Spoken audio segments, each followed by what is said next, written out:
What Really Happened with your host, Mike Rivero. You're listening to the Republic Broadcasting Network, where you'll find out what the Fukushima's going on. And aloha, America. Welcome to our show today. It is Thursday, December 8th, 2016. Sure happy it's Thursday. Sure happy it's Thursday. Sure happy it's Thursday. We have a lot of stuff to talk about today. The phone lines are open, 800-313-9443. Mike is sitting in our control room as usual, twiddling the dials, keeping us out of trouble, ready to answer the phone when you call on in.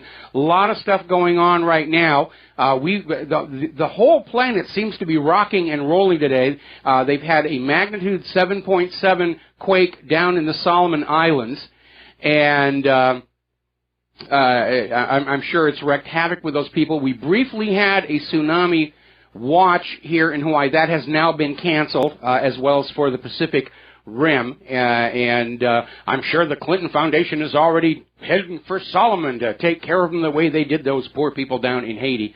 But there are a lot of quakes going on. Earlier today, we had a 6.5 off the coast of Northern California. They just had another one, not too big, 5.2 down in Chile. But it does make it look like the whole Pacific tectonic plate is kind of ringing with all of this seismic activity. So we're going to be keeping an eye out for more of this stuff going on here. All righty, now then. Former astronaut John Glenn has passed away. He was the last surviving Mercury astronaut. He was 95 years old, so I don't think anybody's going to say that he tragically died young.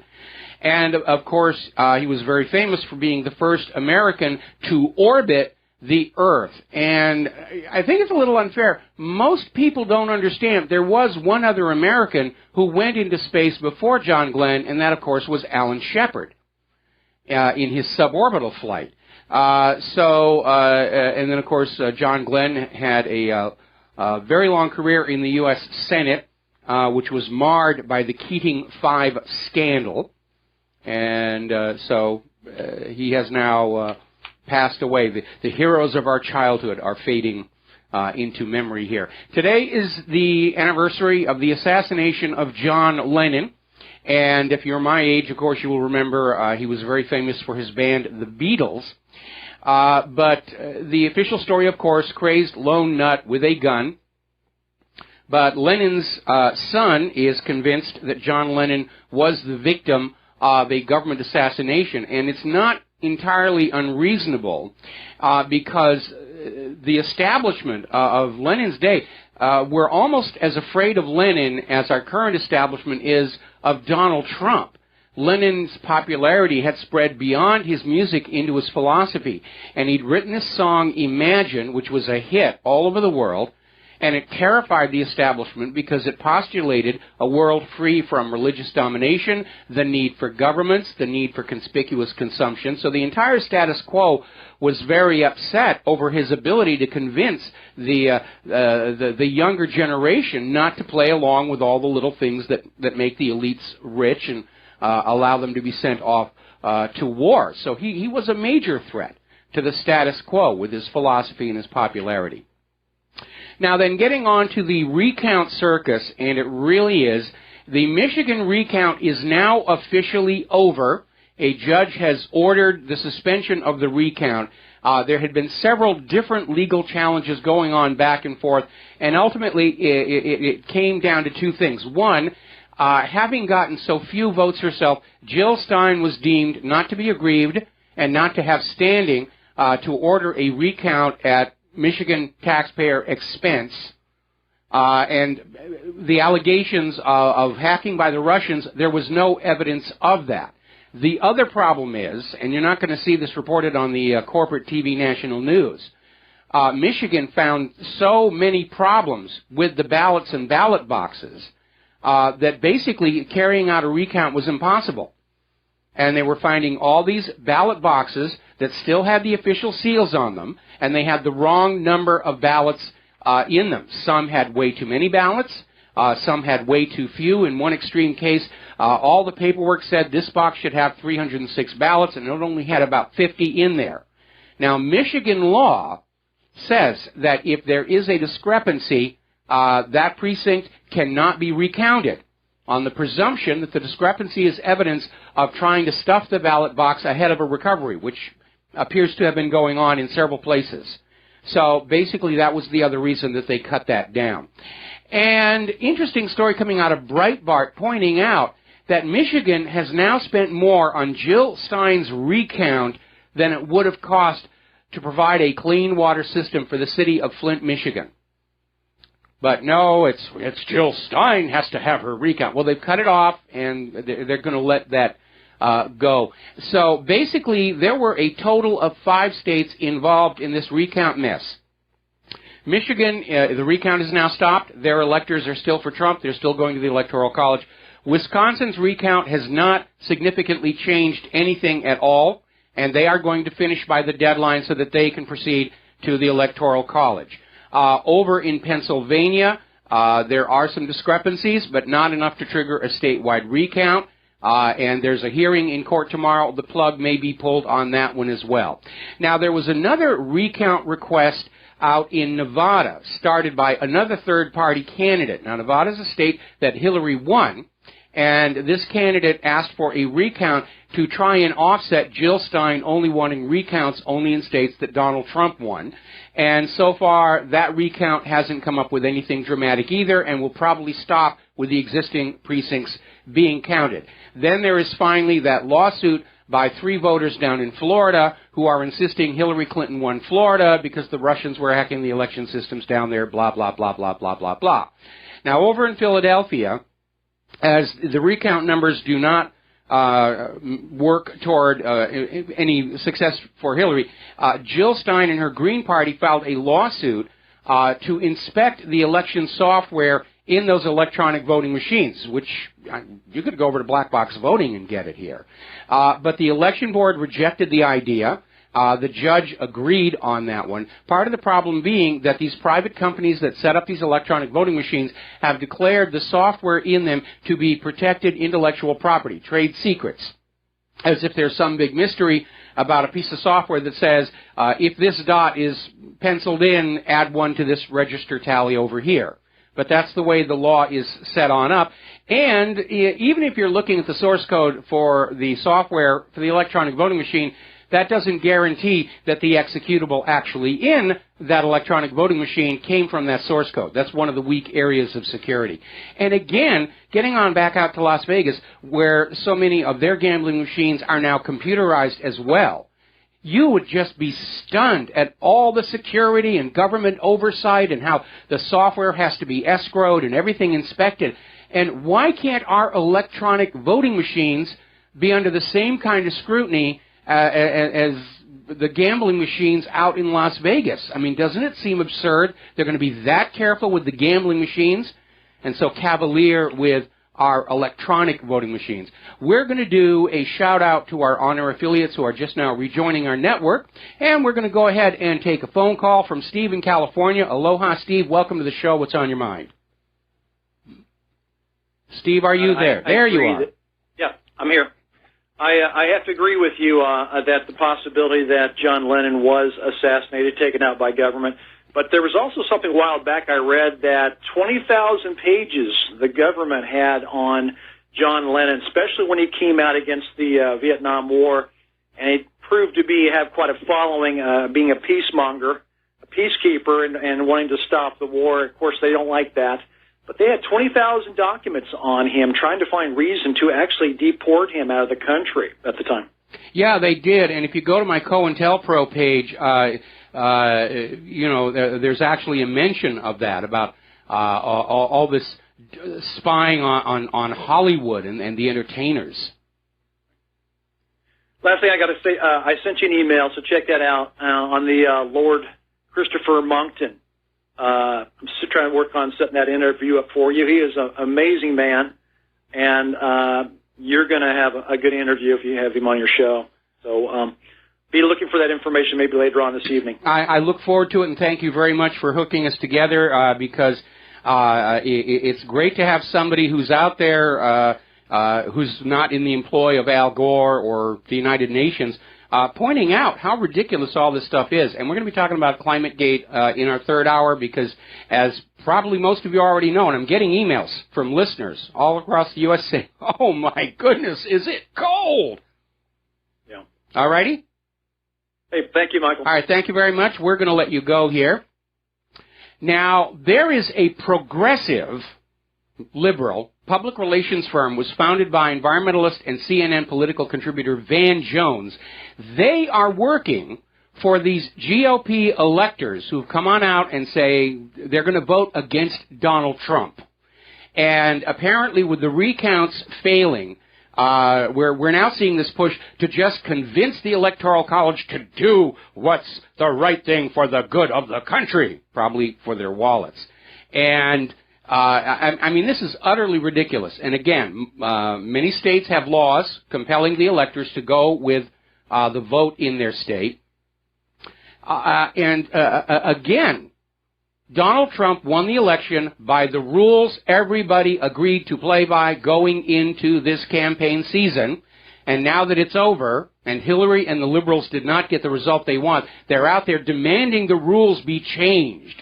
These little snowflakes and buttercups are out there saying, we will cry if you don't change the rules so we can win and get a participation trophy so we don't have to go into our safe rooms and play with the Play-Doh. But as a final reminder, first of all, if the Electoral College betrays America, that could trigger a civil war. I mean, I'm hearing this from so many different people saying that if Trump is kicked out of the White House and Hillary put on in, there's going to be violence in the streets. I'd like to avoid that. It's a bad thing. It's rough on the landscaping. It discourages tourism, and we'd like to avoid that here. But remember, under the Constitution, Congress has the right to overrule the Electoral College if just one senator and one representative conclude the Electoral College has not acted in good faith. And with all the stories about death threats to the Trump electors, the posting of their home contact information and phone numbers by Democrats in their states, nobody could make the case that the Electoral College did act in good faith in performance of their duty. So this thing is going to go completely crazy, and they haven't given up. Remember during the primaries and during the run-up to the general election, we were hearing how teachers in the schools were brainwashing their students that if Donald Trump was elected, the world was going to come to an end, their families would be torn apart, they'd be fed to lions or whatever else that was going to go on, which is why now that Donald Trump has actually won, all these kids who believed this nonsense from their teachers, they're freaking out and they're having to put them on prescription antidepressants and all the rest of that. Well, I got an email from somebody who listens to our show saying that, I mean, the goal of all of this during the election was brainwash the kids to be for Hillary and against Trump and hope the kids would then in turn sort of infect their parents at home with the same ideology. That was the thinking behind all of this. So I get this letter from a listener who says right now her third grader came on home and their class was discussing why it would be a good thing for the Electoral College to kick Donald Trump out and put Hillary in the hope that the kids will then go home and tell their parents, oh, this would be a good thing if Donald Trump was kicked out of the White House and Hillary was put on in. And in the middle of all of this, I'd like to ask a question of our educational system. In between all this liberal indoctrination and Hillary good, Donald Trump bad, global warming is real, safe spaces, what restroom do you use? Do you have any time left over to actually teach these kids useful skills like reading, writing, and mathematics? Because it doesn't seem like it. It seems like our public school system has become a full-time indoctrination center. Now, somebody did a video of the protesters who are arrayed in front of Trump Tower about Donald Trump must go, Donald Trump must go. And it was kind of funny to watch because this gentleman from InfoWars is going on down, and he's trying to talk to the protesters, and he's being kept at a distance by the private security. They actually don't want these people talked to by anybody in the media. And so the interviewer is asking him basic question, why are you opposed to Donald Trump? Well, he raped women. Really name one. And they go, He says, are you aware all those charges have been dropped? Oh, no. We know that he raped, he's a terrible. And they're basically reading off, it's very obvious, these are paid people to be there, a rent-a-ruckus. They're out there, they've got a few lines they're supposed to shout over and over and over again, and they don't actually know anything about Trump or Hillary or anything. It's a rent-a-mob for the benefit of the corporate media. Now, as you know, Boeing is very upset with Donald Trump because Donald Trump is thinking of canceling an order for a new super flying palace, a new Air Force One built on the 747-8, the world's longest commercial passenger liner. It's a gargantuan aircraft, much bigger than the current Air Force One. And apparently Obama approved this program, and apparently he thought he was having it built for Hillary. And Hillary was saying, I need a bigger Air Force One because I'm going to be the first woman president of the United States of America. And Boeing stock took a hit on all of this. And so Boeing basically came on out and declared that Donald Trump was a liar, that the new Air Force One wasn't going to cost anywhere near $4 billion, since the cost of two of the actual aircraft is less than $1 billion to start with. But apparently somebody leaked some numbers out of Boeing to show that they're already at $2.7 billion and they haven't actually started building the aircraft yet. So, anyway. Now, as you know, General Mattis is drawing a lot of criticism by the Trump bashers. But the reality is his background, he is a real soldier. He's been in real combat. And he's out there talking about his philosophy and thinking about war. And it's actually a good one. It's very much in line with Eisenhower, who was the last president we had that actually served in a major war. And so Mattis, he's not about glory. He's not about America's greatness. He's very cautious. And like Eisenhower, he saw combat. Like Eisenhower, he understands it's something to be avoided whenever possible. But if there is no other choice, do it efficiently, intelligently, and effectively. And that's probably why he is so much hated right now, because under our current Secretary of Defense and his predecessors, massive overspending at the Pentagon has just spiraled completely out of control. And right now, our military-industrial complex is manufacturing the most expensive weapons on Earth, and they're all very costly junk.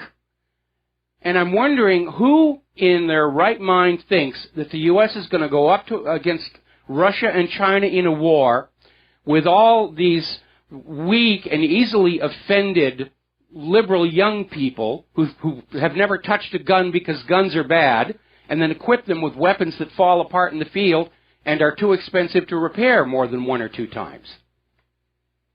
We're not in a good position to be talking about war with anybody. Now, yesterday we reported on how Prime Minister John Key of New Zealand abruptly resigned. And there wasn't much of a public explanation given, but I think we may have figured out what it is. There was a big stink where apparently John Key, working through the Ministry of Foreign Affairs and Trade, donated millions of New Zealand taxpayer dollars to the Clinton Foundation. Apparently, at least 7.7 million, pledges up to 13 million. And that may be why Key has resigned, because pretty much the media everywhere else but the United States has already come to the conclusion the Clinton Foundation is a scam, it's a money laundry, it's a slush fund. And anybody who's donating to it is immediately suspect. And ever since Hillary lost the election, all these foreign donors have just shut off that tap. The money is not pouring in the way it was before, which right there demonstrates it was never about charity, it was about buying influence of the potential president of the United States of America. So, we're coming up here on a commercial break. We're going to stop for a few words, and then we'll be right back with news about the fake news. That's us. Whee! We'll be right back. And aloha, America. Welcome back to our show here. And before we get into the fake news, A listener wrote in to remind me that after Alan Shepard's suborbital Mercury flight and before John Glenn's orbital flight, Gus Grissom also did a suborbital flight as well. So, in fact, that may have been the one where he lost the capsule. I'm not sure. But, yeah, I mean, of course, we're talking about 1961, and I am getting old and everything. But, yeah, John Glenn was actually the third American into space. And it's kind of weird how everybody says he's the first one. They even made fun of it in Tom Hanks' From the Earth to the Moon miniseries on HBO, which, by the way, I loved. Bought the DVD set for the thing.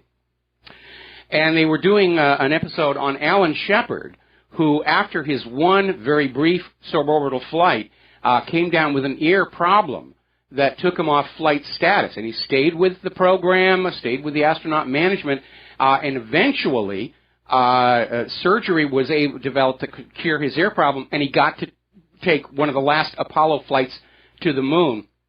And they have this scene where Alan Shepard is on the table in the operating room, and the doctor is telling the nurse, you know, that isn't that guy's real name. You know, this is America's first man in space. And the nurse looks at him and says, oh, I'd know John Glenn if I saw him. So, anyway, those were the days. Now let's talk about the real news versus the fake news. The Washington Post has now commented, updated their Russian propaganda story and kind of, sort of, maybe thinks it could possibly have been fake. And that's as close as we're going to get to the Washington Post retracting the story, let alone apologize. And I went back over to that propernaut.com. They've updated their report trying to justify the list. And as it turns out, the list of websites denounced as Russian propaganda agents was built simply from anybody who linked to Russia Today. That's it. That's it. We link to stories in Russia Today. We must be Russian stooges. I link to stories in the New York Times. Doesn't make me an American agent. I link to stories from the BBC all the time. Doesn't make me James Bond 007, licensed to link. That's it. That's the entire basis of the story. Well, the Pope has now weighed on in with this media and has basically said spreading fake news and smearing politicians is now a sin. It's a sin. Spreading disinformation is the greatest damage the media can do. So, the corporate media are not only going to be going bankrupt, they're all going to the dark regions where the devils will poke them with pitchforks, or at least make them spell check all their old articles. Now then, in the meantime, of course, over in the real news, the corporate media, the New York Times and the Washington Post are still pushing the fake news to justify U.S. wars of aggression in other countries. And you go back, and obviously the classic example nobody can argue about, the claim that Saddam Hussein had weapons of mass destruction, which led to that invasion of Iraq and thousands of people being killed and crippled and tortured to death in some cases. And they're still not apologizing for that one. Saddam hid his weapons of mass destruction. That's why we couldn't find them. He sent them to Syria. He sent them to Monaco. He sent them down to Australia. I mean, just constantly, you know, the corporate media is like the government. If at first you don't succeed, lie again. And that's what they do. Now, this whole attempt to demonize the independent media is getting into a very dangerous area. As you know, there was this obviously contrived shooting incident at the pizza parlor that was at the heart of the Pizzagate hoax, which led to a flood of corporate media articles saying, well, you know, the independent media is fomenting violence. More about this when we come back. And aloha, America. Welcome back to the show here. I'm looking on Fox News, and they're still going on about John Glenn. Like there's nothing else happening in the world today, no war in Syria that we're losing, no massive election fraud in Michigan. It's all John Glenn, all the time. And I did go back and confirm that yes, Gus Grissom's suborbital flight that preceded John Glenn was the one where the capsule was lost, Liberty Bell 7. For those of you living in and around Kansas, the Liberty Bell 7 was recovered from the floor of the ocean and has been restored and is, I believe, on display now at the Kansas City Cosmodrome, or the space museum that they have there. So, anyway, getting on back to the news here. As I mentioned, there is apparently a plan to try and create the image that independent media is leading to violence. And it began with this contrived shooting at this pizza parlor. Didn't get a lot of traction. Now they have another one, and this is where apparently down in Tampa, Florida, there's a 57-year-old woman who basically is out there. She was threatening to kill the parent of a victim in the Sandy Hook Elementary School massacre because she's been convinced by those evil independent media that there may have been a hoax regarding that. And this is already starting to look like a pattern. We're probably going to see more of these, where they're going to try and come up with any kind of case where, see, those independent media, they're causing people to become violent, therefore we should shut them down. Well, look at the corporate media's reporting of Trayvon Martin and George Zimmerman, and how they were saying, there's going to be riots, and how they fanned up the racial tensions in places like Baltimore. The corporate media has caused a lot of violence, including all these wars started with lies. Nobody talks about shutting them down. Now, as you know, there's a new Star Wars movie out called Rogue One, and it's already drawing a lot of criticism. And partly it's because apparently Star Wars Rogue One, the producers and actors behind it, are launching a protest against Donald Trump. And this is coming on top of criticism about how the Rogue One storyline appears to be a very liberal, the multicultural and strong women are going to defeat the white supremacist galactic empire. And people don't go to the movies to be propagandized or lectured to. And we've all had the liberal stuff up to here at this point. It's burned out. And I'm not planning on seeing this movie, even though I'm a huge fan of the original Star Wars. And Claire and I were at a local toy store yesterday getting some last-minute Christmas gifts.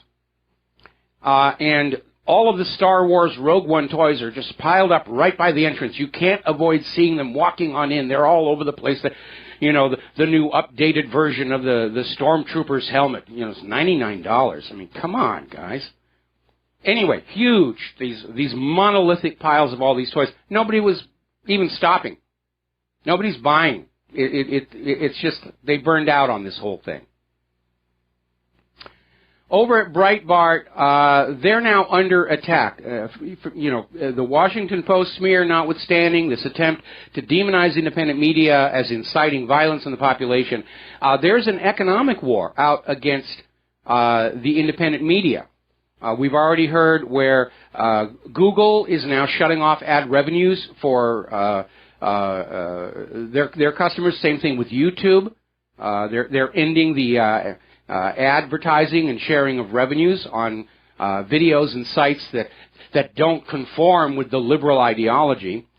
And apparently 78 companies have now blacklisted Breitbart News, trying to basically shut them down for daring to stand up and say Donald Trump did win this election by the rules everybody agreed to play with.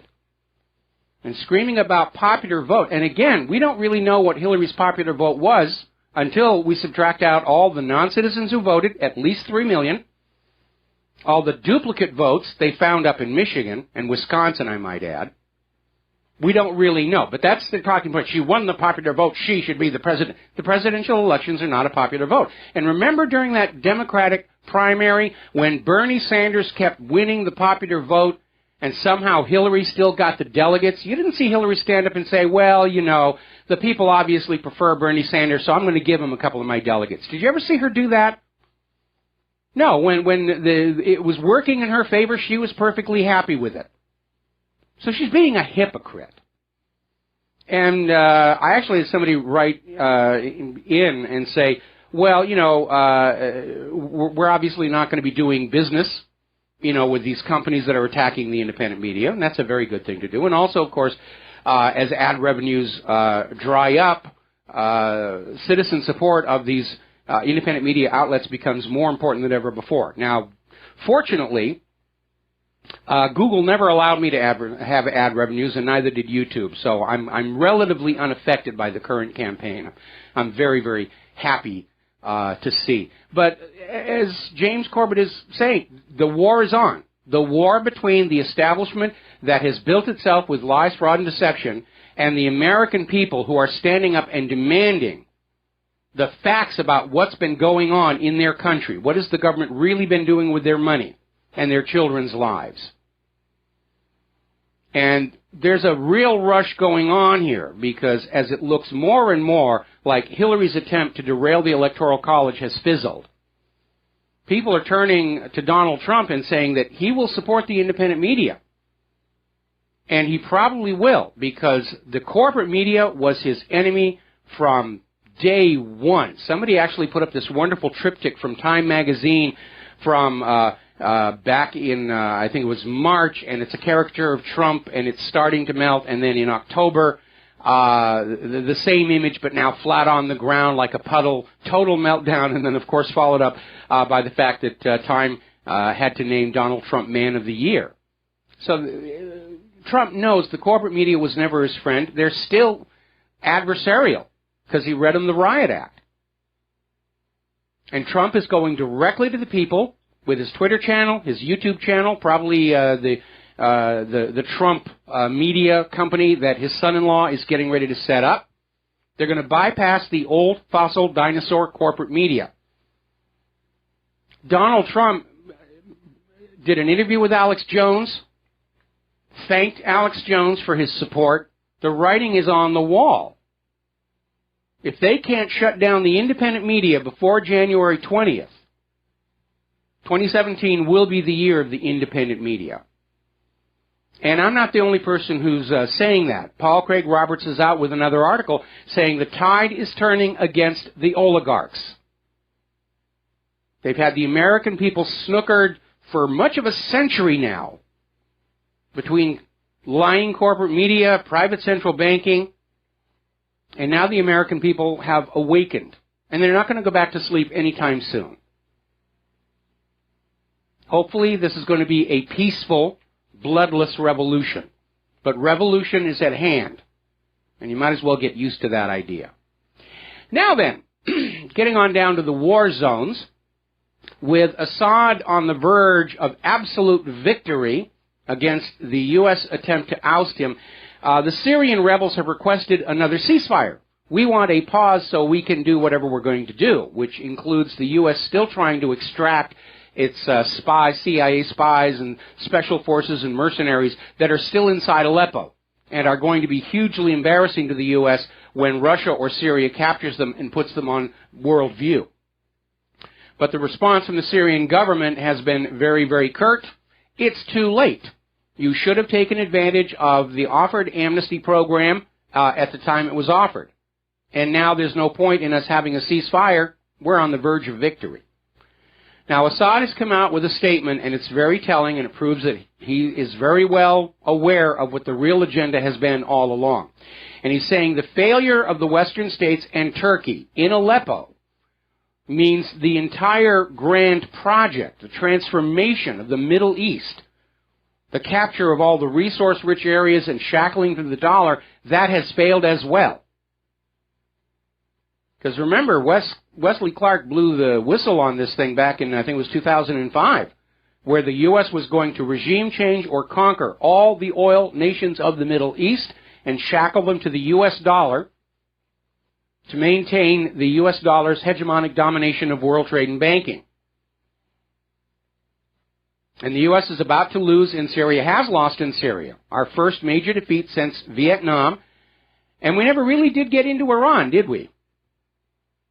So it is starting to come apart. Now, Turkey, perhaps I should call them wild turkey, in honor of that particular alcoholic beverage my grandfather used to share with Richard Nixon. Apparently, a Turkish deputy, Binali Yildirim, is out there demanding that 18 Greek islands in the Aegean Sea actually belong to Turkey. And he's now out there saying, I'm going to raise the flag of Turkey on these 18 islands. And that is going to cause yet more consternation. I wish these people would sit down and say, you know, I'm getting tired of this war as much as the ordinary people here. Meanwhile, the U.S. Navy has announced that in order to get around the Montrose Convention, limiting how long they can be in the Black Sea, they're now going to start additional Black Sea patrols on a rotating basis. So those ships that have reached the end of the legally allowed time in the Black Sea, as they're sailing out, more U.S. ships are going to sail into the Black Sea. This would be like Russia sailing into the Gulf of Mexico, to understand the importance of this. And all the U.S. or one of their allies needs to do is sneak a small submarine in through the Bosphorus, sink a U.S. ship, blame it on Russia, and we're off and running to the hot war that everybody wants to get going before Trump can take office. We're going to grab a phone call here. Tim in Wyoming, aloha. Welcome to the show. What's on your mind? Hi, Mike. Thanks for taking my call.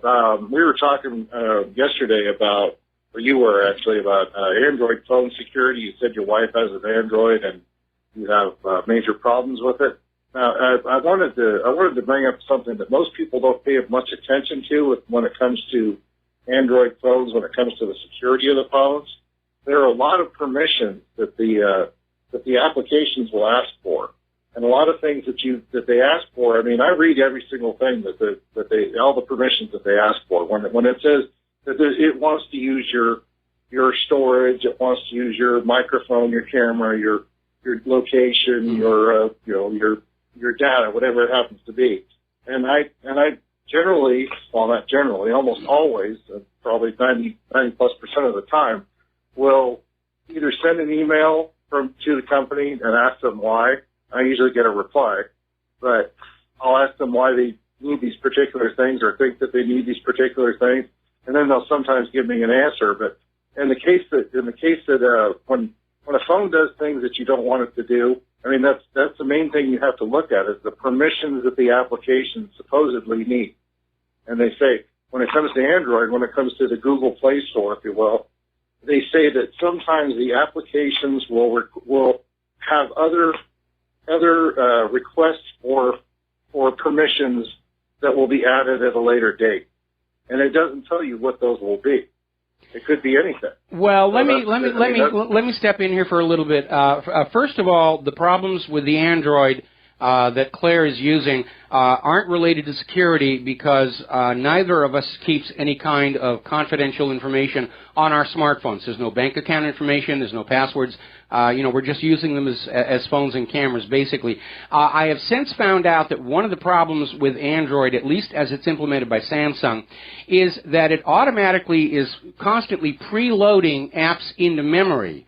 So that if you click the icon, they're going to pop up a lot more quickly, and you think the phone is really hip and performing very, very well. The problem is these are applications my wife never uses, and there doesn't seem to be any way to turn off the preload. But beyond that is a larger issue, and I'm giving my age away here. But I was born at a time where you went to a store and you traded your money and you bought something, a phone, a TV, a radio, whatever. You brought it in, you plugged it in, you turned it on, and it did things for you.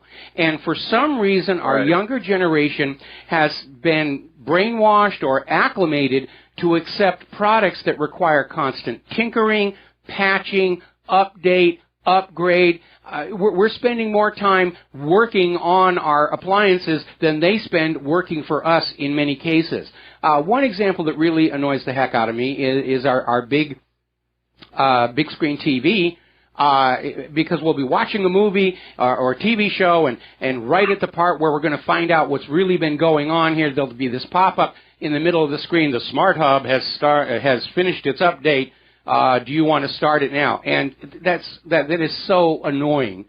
Again, it's something that people seem to have been gotten used to. But you need to look back and realize there was a time when your appliances worked for you and not the other way around. And we need to get back to that, because all of this tinkering and patching and update and upgrade and everything takes time away from more productive pursuits. We're spending more time working on our computers than getting work out of the computers that we can use to earn a living with. Right. Well, you're talking about the smart hub on your smart television, so-called smart, I say. Yes. On your television, and they, when they're constantly, as soon as you hook the phone, the television, the phone, the cable box, the Wii, the PlayStation, whatever it happens to be, a new PlayStation rather. Whenever you hook one of those things up, I think they use a Wi-Fi. They hook if you have Wi-Fi at all, they automatically access your Wi-Fi, and so they're automatically hooked to the internet somehow. And you don't know what to do about that. Otherwise, they don't work, supposedly. Well, yeah, but in our case, we have to have the Smart Hub because we have that Amazon Prime subscription so that we can watch Grand Tour. Nothing automatically hooks to Wi-Fi in our home because of the way our security is set up. We have to specifically allow any Wi-Fi device to access our router. We actually have two routers. We have a guest router that hits the outside net but doesn't go inside our firewall, and then we have our main Wi-Fi, which is really very much locked down. So we have to have that on. But why do they need to pop that up in the middle of a show? And like I said, we need to get back to a mindset where our products work for us and not the other way around. Got to let you go here, Tim. Got to take a break for commercials. We'll be right back. And aloha, America. Welcome back to the show. And we're going to go to another phone call. Janet in Kansas. Aloha. Welcome to the show. What's on your mind? Hello. You're on the air. I'm going to ask you a couple of questions. Yes, hello. I wanted to ask you a couple of questions. Number one, about Syria. Towards the end of the were caught in a cauldron and they were being annihilated. And, Janet, you're going to have to go back and start that sentence again because we had a momentary interruption where you dropped out and I lost you until cauldron. So could you start that over again? All right. Towards the end of the battle in Aleppo, the number of those rebels affiliated, some of them with the CIA, trained and supplied and funded by the CIA, some of them by other Western entities, who knows, that they were in a cauldron and being annihilated and were fighting amongst themselves. And they were not given, Russia had already told them, if you harm any of our people with a colonel and a whomever, it's over. Janet, I'm sorry, your phone keeps, Janet, listen to me, your phone keeps cutting on out, so what I'm going to do is ask you to hang up and try and call back in because there's something going on where we keep losing you, okay? Okay, I will do that. Bye. All right, bye-bye. All right, let's switch over to Francis in North Carolina. Aloha, welcome to the show. What's on your mind? Hello, aloha to you. Aloha. Hope warmer. I'm sorry. What's going on? Well, when you were talking about the electronic toys and how they're behaving, and when you're watching a show on the I call it the boob tube for that matter. Yeah, but it doesn't have a tube anymore, so, Well, I just realized that it's basically playing psychological warfare with you. And that being that right at the crescendo of a show where you're actually right there at that moment of a steak being dangled in front of your nose and you're about to take a bite of it with whatever's going on to the climax of the show. And all of a sudden this thing pops up and says this is ready to go for you. It's like being dangled a steak in front of your nose to bite on. and all of a sudden you end up getting hit with a chicken nugget instead. Well, it's an interesting theory, but, you know, I mean, the pop-up just seems to happen at random times, but it's very annoying. You know, like... Does it matter? You know, they should have it do it at first power up of the TV before you get into a show. But there's just this general thing where, again, you're having to work more and more to keep whatever products you're buying going. And outside of my office here and outside of our big screen TV, my personal lifestyle, I'm pushing it in low tech. I don't have the big computerized coffee maker anymore. I've got just a manual press, and, you know, I'm getting rid of all of that stuff. It really is kind of crazy. Francis, we're going to have to let you go. We got to do a station break, and we'll be right back. And aloha, America. Welcome back to our show, hour number 2. The phone lines are open, 800-313-9443, and we're going to take a phone call from Tom in... hang on a second, Minnesota. I get these abbreviations confused. Anyway, what's on your mind today?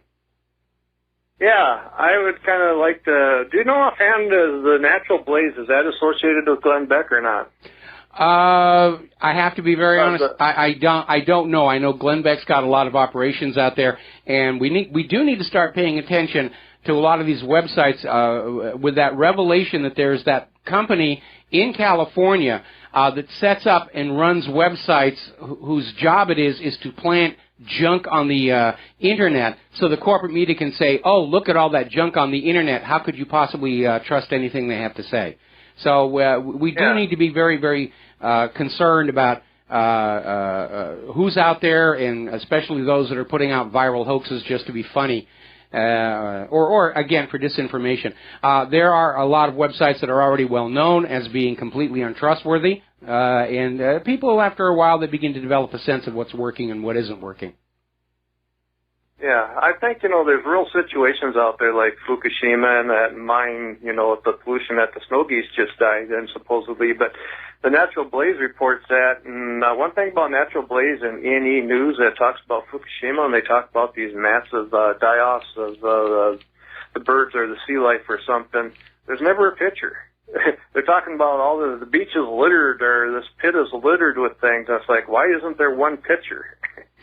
Yeah, I'm looking at their page right now, and I'm seeing pictures that are very, very generic and not actually of the story itself. I've only linked to them a few times, stories that are sourced in other areas as well, usually about vaccines and GMO. Yeah. I think if people just realize, you know, just go one step further and think when people see this news, because I remember the first time I heard John F. Kennedy talking to the press club, I think it was, where he kind of attacked the New World Order. I thought, is that somebody's voice or is it really his? So you know what I did? I went to his presidential library, found the speech at his presidential library online, and there it was. So I had it verified. So when people go, oh, that's not him saying those things, it's like, yes, it is. I found out from his presidential library with a transcript, it's exactly what he said. Well, there's an old saying that history is a joke played by the victors on the vanquished in front of an audience that dares not laugh.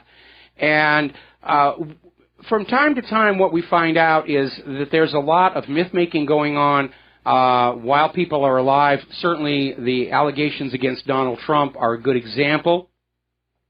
But some people feel a responsibility to correct the record further down the road when those who are the guilty parties have all lived to ripe old ages and passed on.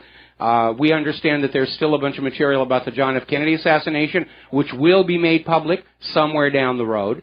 And that tells us that there's still more to the story to be found there. I've seen Kennedy misquoted an awful lot. I've seen a lot of people misquoted, and you'll come out with quotes from people, and I get the same reaction. Oh, they never said that about bankers. They never said that about immigrants. And then you go back and you document it, and you know, the people whose livelihoods depend on this myth making, they don't care. You know, if you expose one of their hoaxes and frauds, they'll just be back with another one tomorrow. Well, that's what I say. When I found it in his presidential library, I had my absolute proof. You know, how can you argue that he didn't say it when it's in his library? Well, they'll quit arguing that he didn't say it, and then they'll just come on back and, you know, come out with something else.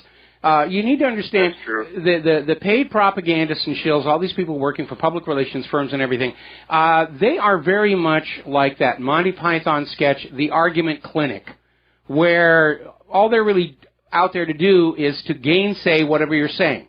Oh, that didn't happen. Oh, this is ridiculous. Oh, you're being a fool. And that's basically how they earn their money. And I guess it beats working in a fast food restaurant, but only barely. Yeah.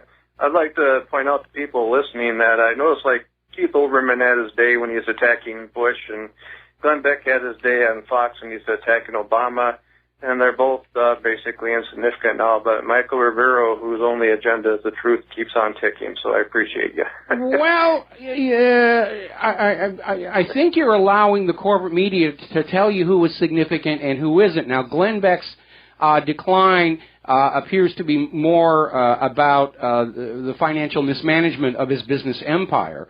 But some of the people, for example, the guy who does reality check, Ben Swan, was with the corporate media, didn't want to play their games, and they kicked him out, and he's going strong. He's very well respected here on the internet and the independent media. The corporate media won't talk about him, but then again, we all have to decide, we're not going to let the corporate media tell us who is and is not important. Well, you have the Clinton News Network, and Glenn Beck there was becoming the Ted Cruz Network, I remember, during the election. I think that's what lost him. That very well may be, because people just understood Ted Cruz was never eligible to be the president, and they were just... Glenn Beck basically started sounding like Hillary's people. We don't care what the laws and the rules are. We want what we want, and that should, be the end of it. And he kind of made his name like, let's stand behind the Constitution. And it's like, well, what are you doing supporting Cruz? Haven't you read the document? It's amazing how many people that I run into who talk about, the Constitution, and then you'll quote to them from the Constitution and you get this blank stare. It's like they use the word Constitution, like one of the spells they learned at Hogwarts to silence the other person. Well, the Constitution says this. Be silent, you fool. I have now trumped you. And you'll come back and say, no, that's not what the Constitution says. And you'll come back and they'll just kind of scurry away. It's like this current debate over the Electoral College, where Hillary's people are out there saying, we're going to get the Electoral College to turn on Trump and Hillary will be president. And that's constitutional. Well, the Constitution also says Congress can overrule the Electoral College if the Electoral College has clearly not acted in good faith. And they don't want to hear that. In fact, let me share an insight with you that occurred to me the other day. I've been watching Lee Remini's expose of the Church of Scientology. The second episode has now come on out. And it is a real shock to see the tactics being used by the Church of Scientology, and then realize you're seeing the exact same tactics being used by Hillary's supporters. And you come to realize the same psychology is behind it, because Hillary has been running her entire campaign as a personality cult. Everybody worships the Empress Hillary.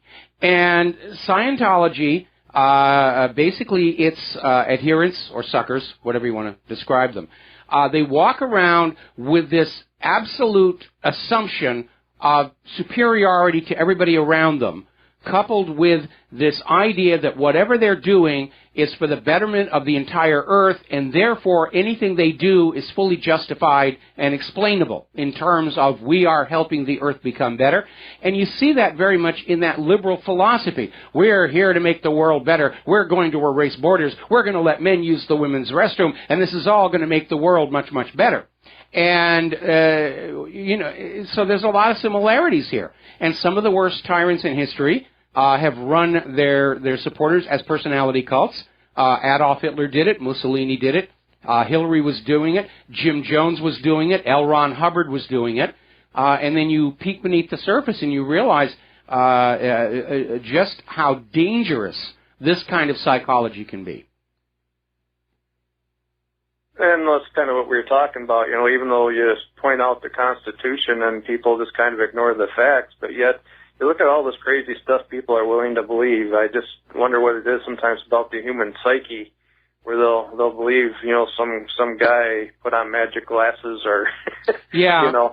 Well, a UFO came down, or well, I used to play with that a lot. I paid my way through college as a professional magician, and so I understand how that can work. But my audiences, when I was a magician, knew that what I was doing was a deception, and that was kind of the fun and entertainment. The only exception to that was for 6 months I tried doing a mentalist act, and I attracted a following of people who frankly scared the stuffing out of me. They really believed I could do these things that I was doing. And that, if I had absolutely zero moral sense, I probably would have been another L. Ron Hubbard, because they believed I could foretell the future, and they believed that I could see the unseen. And it was just kind of amazing, kind of like what Uri Geller was doing with his spoons and whatnot. Anyway, listen, Tom, I'm going to let you go here.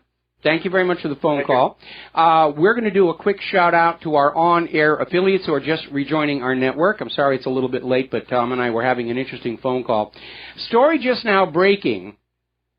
President Obama has ordered a waiver on restrictions for military aid for foreign forces and others in Syria, deeming it essential to the national security interests of the U.S.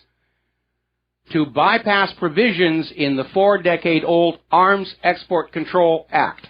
There are laws that say the U.S. cannot just send weapons hither and yon across the globe, and Obama has basically said those rules don't apply for Syria. So it is very obvious that the U.S. is in fact planning some kind of a stunt to try and turn the tables inside Syria, and by doing so, of course, they are risking full-on conflict with Russia. And that is very, very, very dangerous indeed. This nation is not ready for a major war against an equivalent power.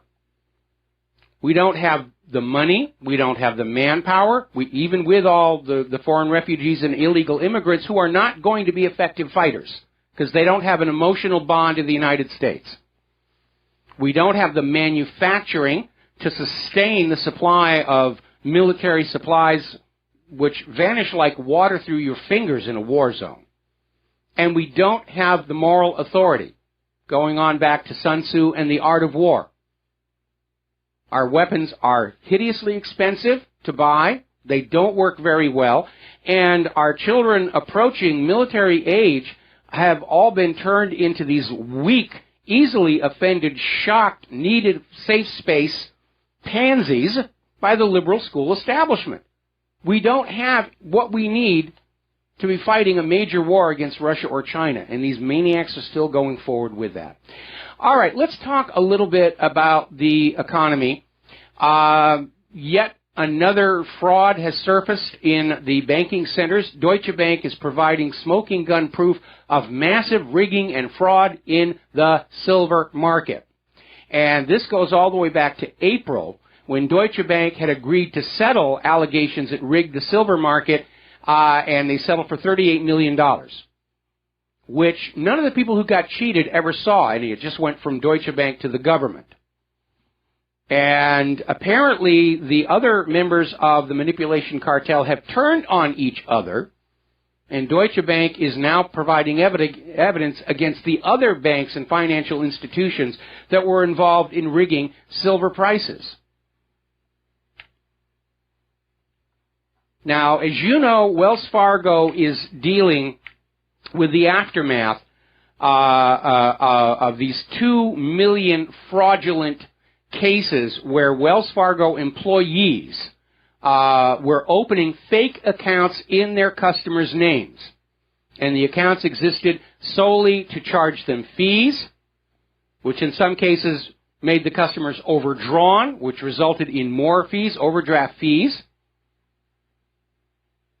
And in some cases, the customer's credit report got a black mark, which can have serious repercussions. It can cost you a job. It cost you a loan. Even your house if you can't refinance the mortgage. Huge amounts of destruction. Wells Fargo is now trying to convince the judges that all of these accounts that were fraudulently opened included the standard Wells Fargo arbitration agreements, where if you are signing up for a Wells Fargo account, you're required to sign this agreement saying that you will give up your right to sue the company, and you will be forced to have your case heard by an arbitrator paid for by Wells Fargo. Gee, think they're going to be objective and unbiased? And Wells Fargo is trying to convince the judges in this case that even those arbitration agreements were forged by Wells Fargo's employees, that they still should be legally binding, that all these customers who were harmed by all of this activity shouldn't be allowed to sue Wells Fargo, but instead submit to Wells Fargo arbitration. I mean, talk about fascism fully on display here.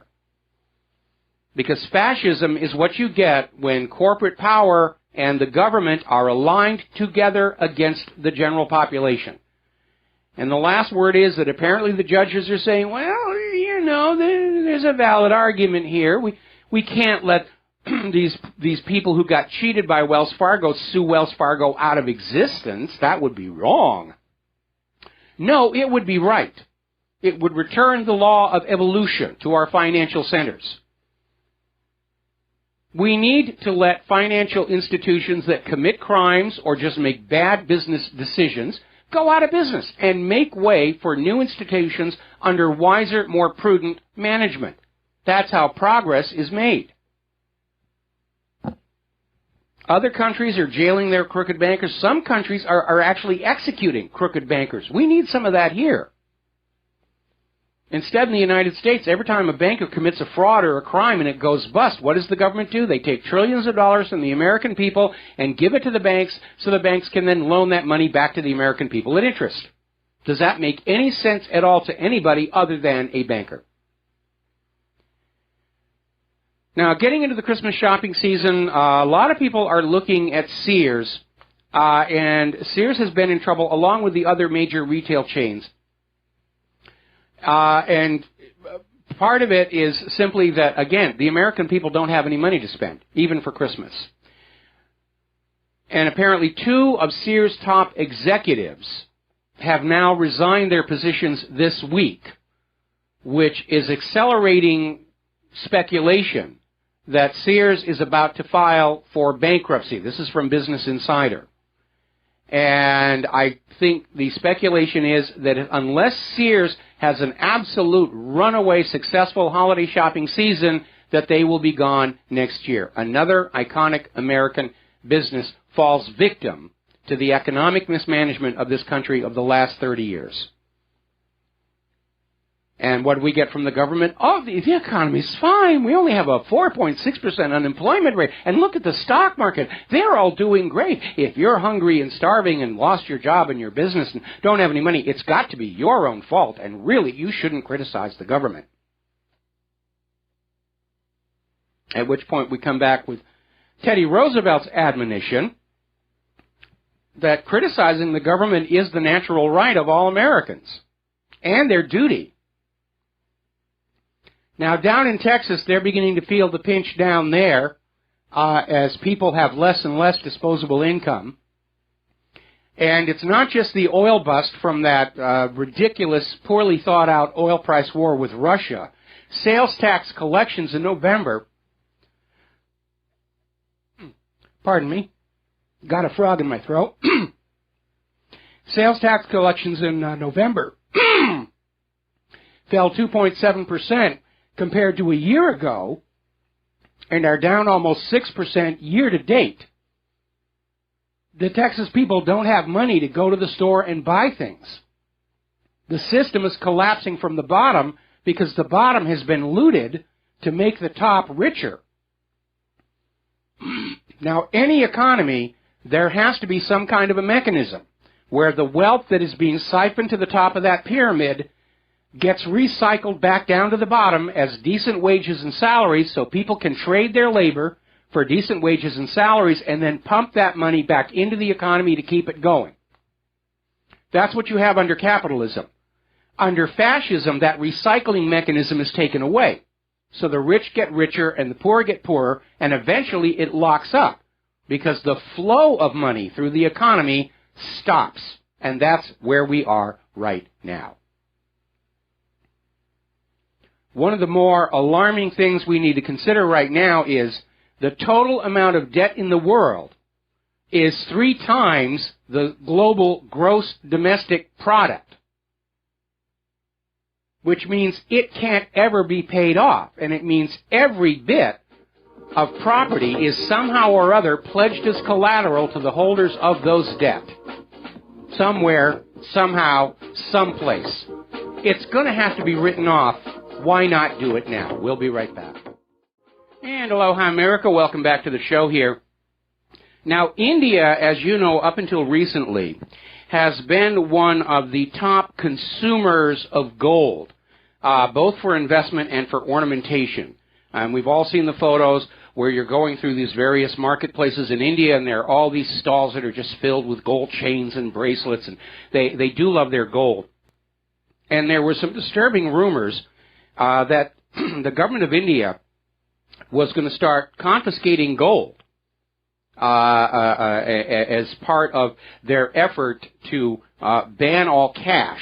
They've already ended circulation of high-denomination notes, all supposedly because of the black market and drugs and terror. And as I pointed out many times here before, any attempt to ban cash will also have to have a ban on gold, like Roosevelt did back in 1933, and even silver, because this scam to force us to be dependent on the banks to do all of our commerce for us only works if there is no portable store of value and wealth available to us. And I expressed my concern that if these rumors about India starting to ban gold prove true, it would shock the world gold market. So it is with a little bit of concern that I'm looking at this story that came out of Zero Hedge about how India is now, in fact, targeting gold. And they started raiding houses of some of their wealthier people, no questions asked, confiscating jewelry. And I can't imagine the Indian people are going to be very, very happy about that. And this has already led to speculation in other places like goldcore.com that buying silver is going to replace gold as the preferred money of India. But once India gets the gold, they will ban the silver. And all of this is being sold to the public that we have to shut down the black market. We have to shut down the drug trade and organ trade, and it's all being done with cash, and cash is bad. Now, the name black market was chosen to create a negative connotation. It's the black market. And the media always likes to put out these stories about drug smuggling, organ trafficking, children trafficking, bought and sold, all for that evil, filthy cash. But technically, the black market is any transaction that occurs outside government monitoring and bank profiteering. If you sell your old computer on Craigslist and are paid in cash, leaving no record, technically that is also the black market.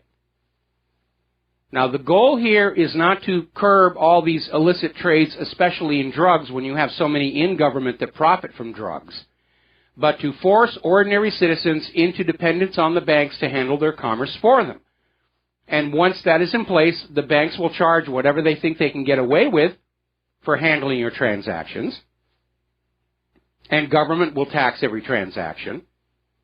And once you're forced to keep your money in a bank savings account and not at home, then they can continue with this ridiculous idea of negative interest rates to just help themselves to your wealth whenever they see fit.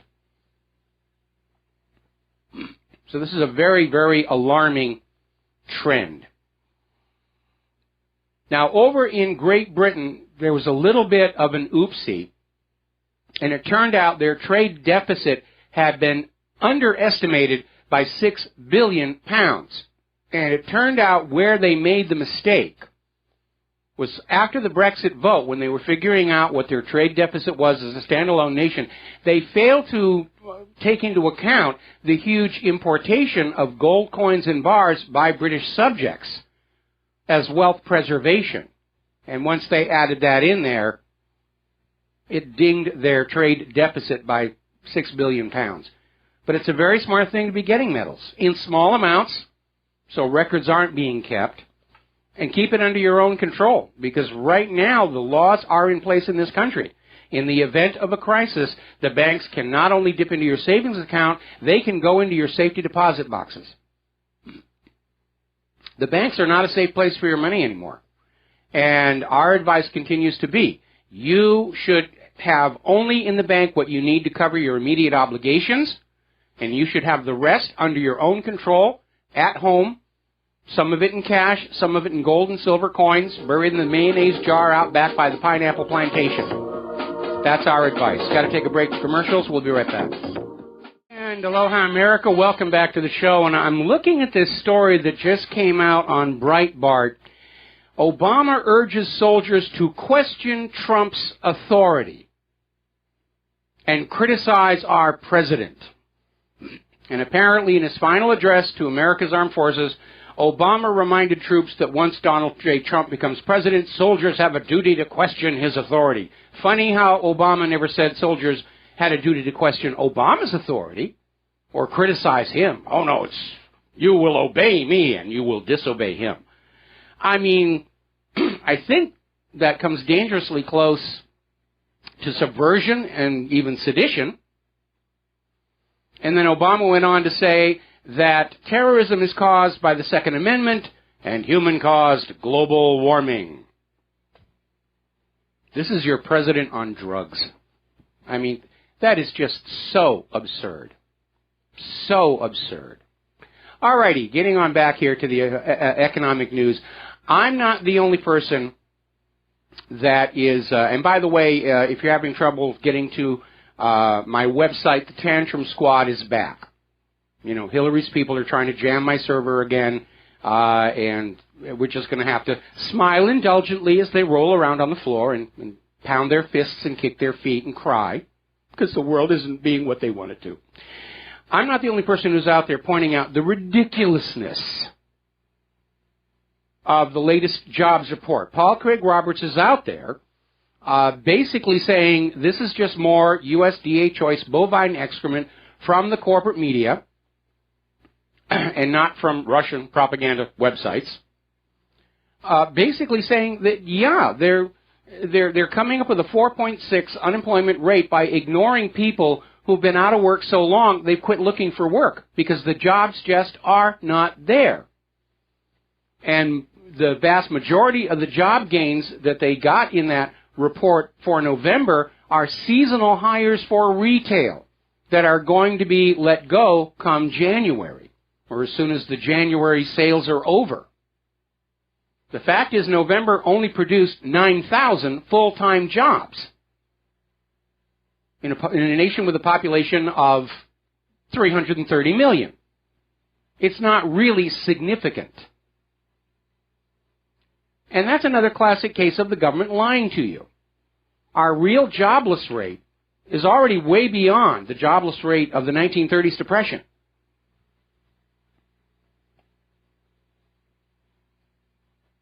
So, now, apparently the CEO of U.S. Steel is now saying he's going to bring back 10,000 jobs from outside the country to this country. Bring steel making back here to the United States. So Donald Trump is already keeping his promise. He's creating jobs. Carrier, U.S. Steel, Ford, plus all the people being paid to protest Trump in front of Trump Tower, and all those people who are being paid for all these recounts. Wow, look at all. He's not even the president yet. Look at the employment he's creating. Now, there's an article over in Electronic Intifada, interestingly enough, about the New York blacklist and its McCarthyism. And basically what it is Governor Andrew Cuomo signed an executive order calling for the state to cut financial ties with institutions that boycott Israel. Well, Mr. Cuomo, your job is not Israel. Your job is the state of New York. And you are clearly not doing your job by doing this, especially if those companies that you're cutting off from state business reside in New York themselves. You're causing financial harm to the economy you're responsible for in order to please a foreign government. But these tactics smack of McCarthyism. And I already had somebody write into me and say, thanks to Andrew Cuomo, he now has a list of the businesses he's going to be doing all their Christmas shopping at. All right, let's take a phone call. John in Barbados, aloha. Welcome to the show. What's on your mind? Aloha, Michael. Yes, I'm getting pretty fed up with all this nonsense coming out of the corporate media. You know, the lie machine's just gone up another gear, in fact. It's too ridiculous to laugh at. Well, they're operating just like the government. If at first you don't succeed, lie again. Well, the only good news I can see is that now the Syrian government is in almost full control.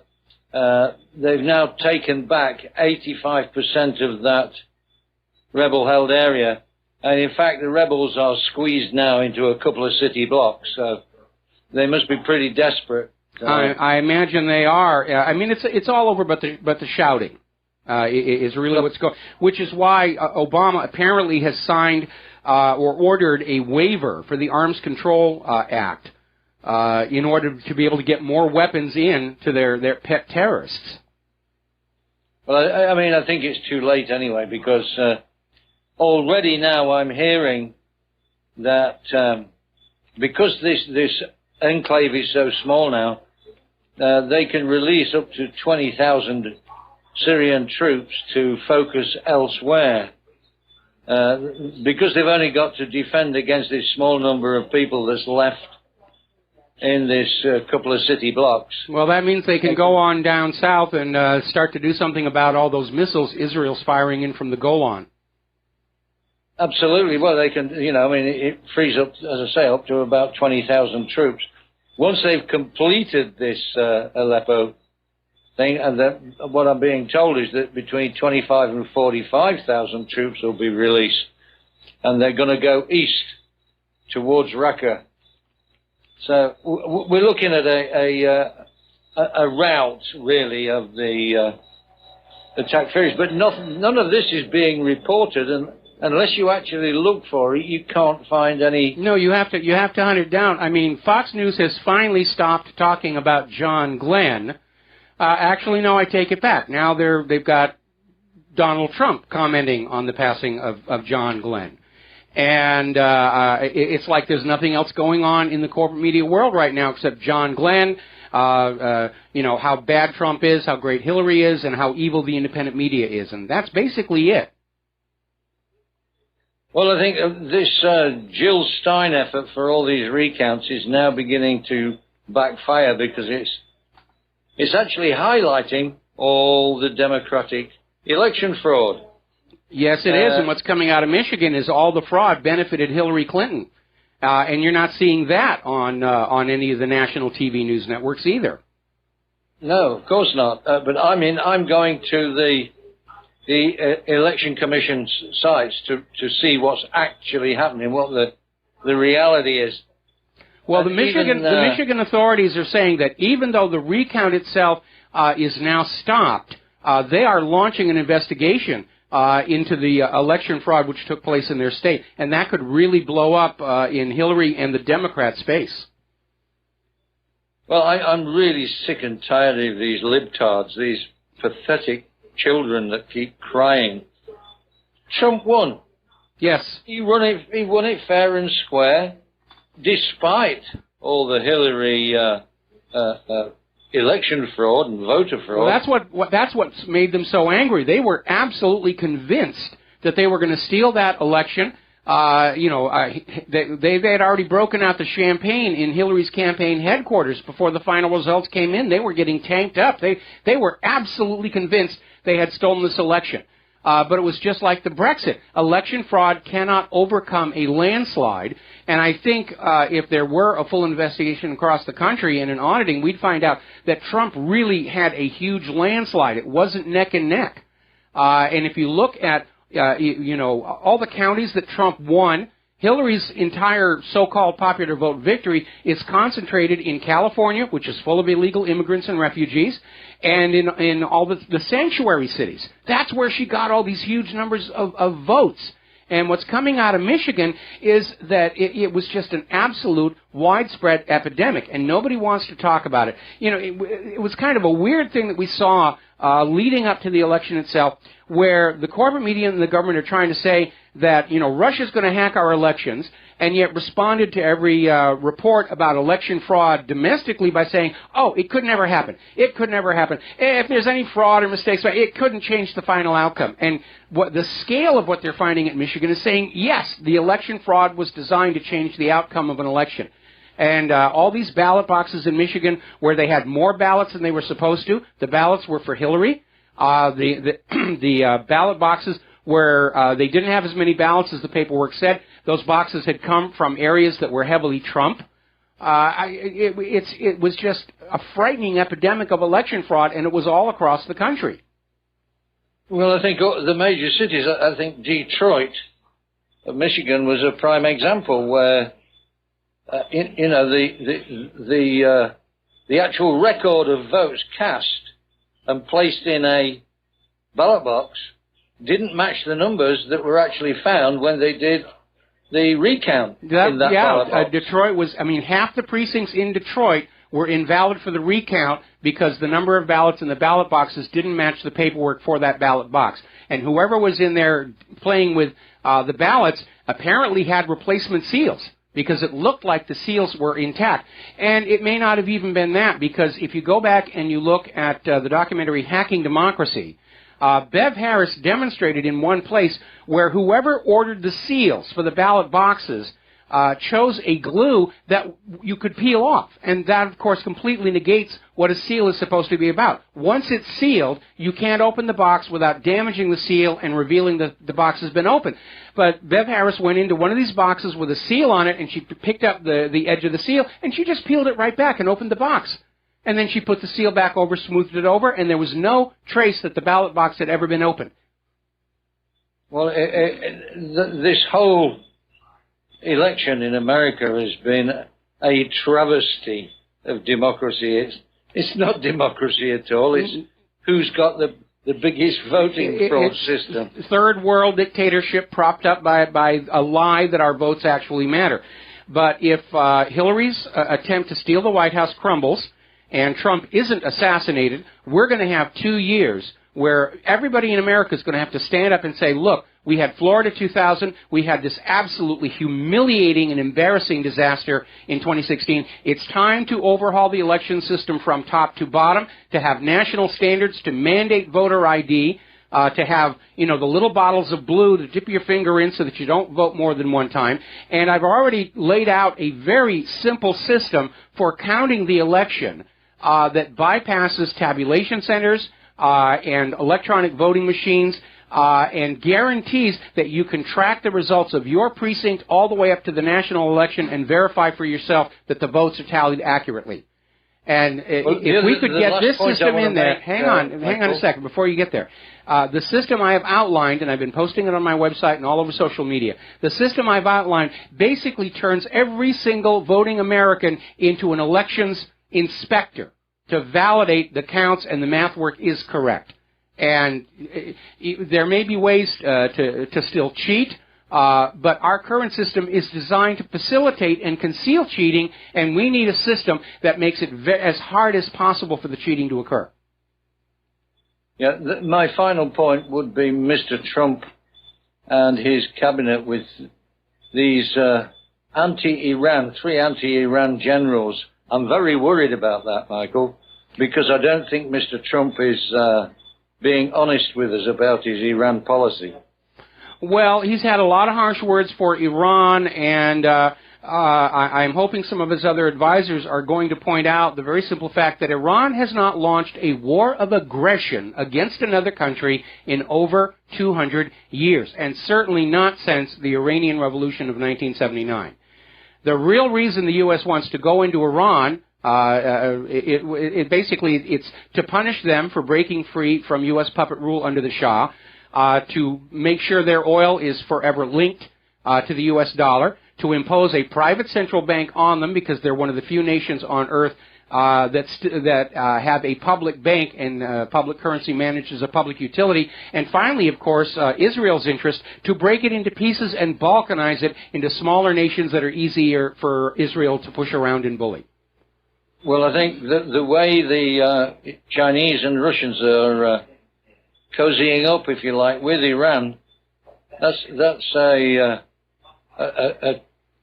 trio of nations which are pretty well advanced in their military tech, and Iran's got its own quite large and sophisticated military technology in place already, and they're speeding up the production of their ballistic missile systems.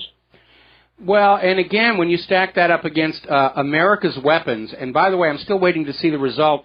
Congress demanded a fly-off, a dogfight between the F-35 and the A-10 ground attack aircraft. I'm waiting to see the results of that. America's military-industrial complex is producing very expensive junk. And you know what decides the outcome of a war? The first country that runs out of money loses. That's really what it's all about. And when you have cost-effective weapons, you're going to stay in the fight a lot longer. When you have hideously expensive weapons that are really not very good, you're the nation that's going to run out of money first, and you are going to lose.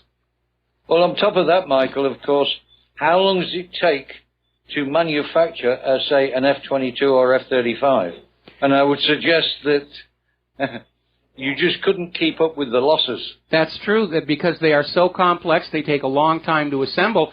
You need to go back and remember the model of the Liberty ships during World War II. These were cargo ships that were literally built to use once or twice and get sunk.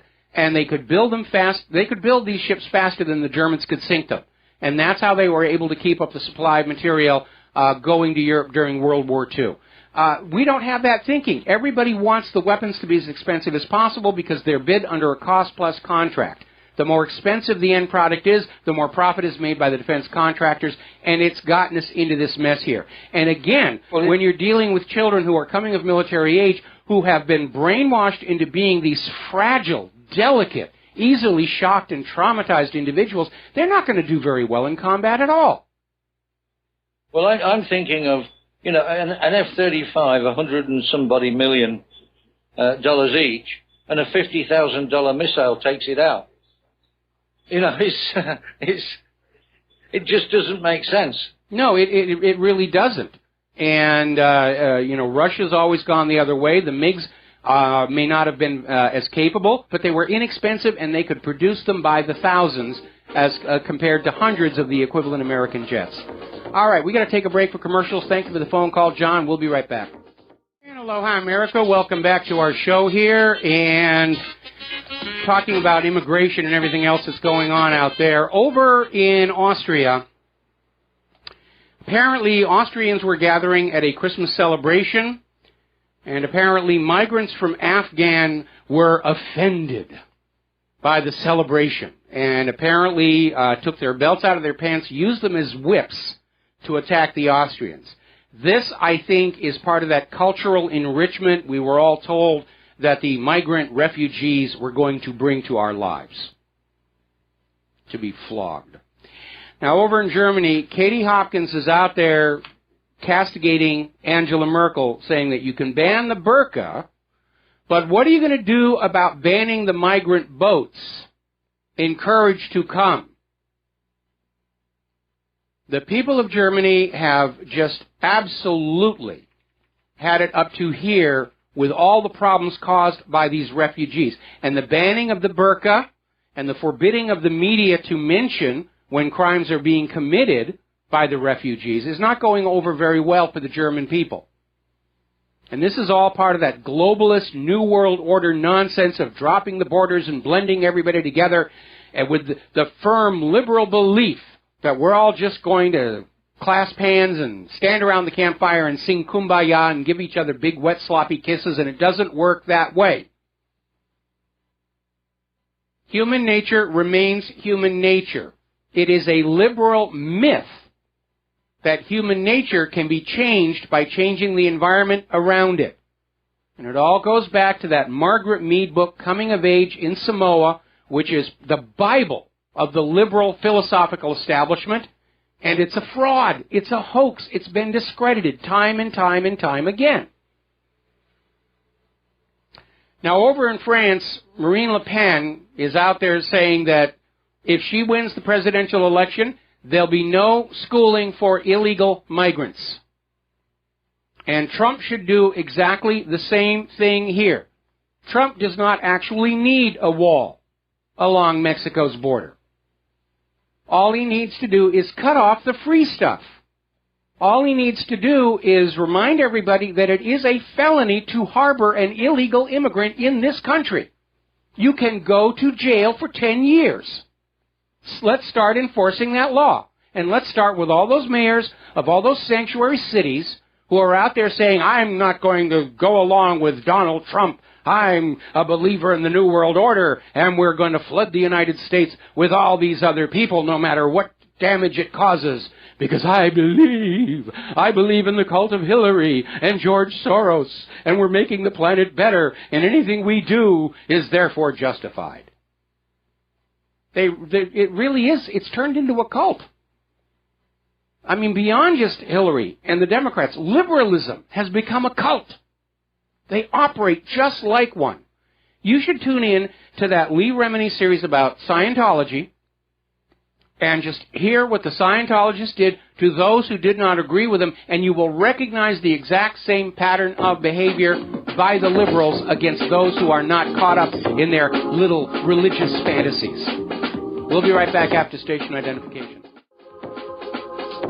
And aloha, America. Welcome back to our show, hour number 3, and the phone lines are open, 800-313-9443.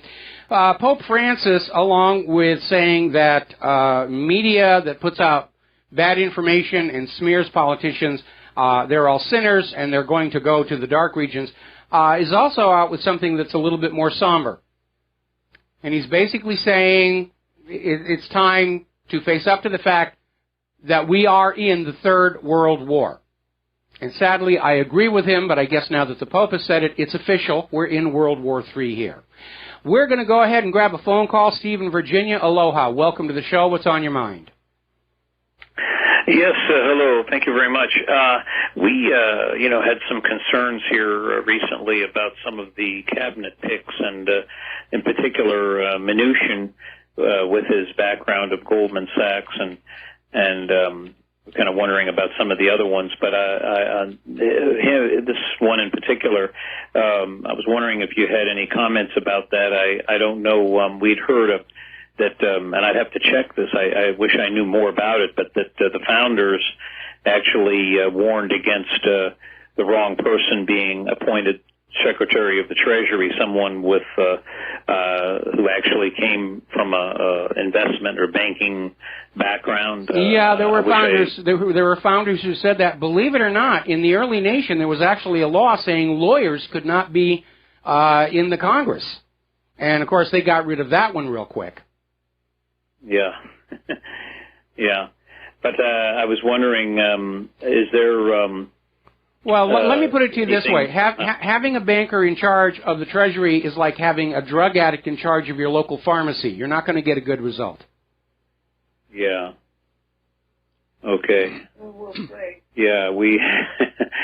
do you think that these people who represent I could say the dark side, are they surrounding Trump and trying to move in and get their...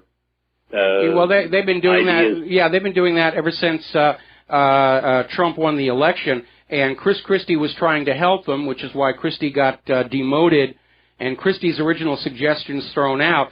But Donald Trump, unfortunately, because of the realities of the campaign, he does owe a lot of favors to some of his top backers, and I'm sure that his top backers had made deals saying, "I will give you all this money for your campaign as long as I get to pick." Who you're going to nominate for this or that official.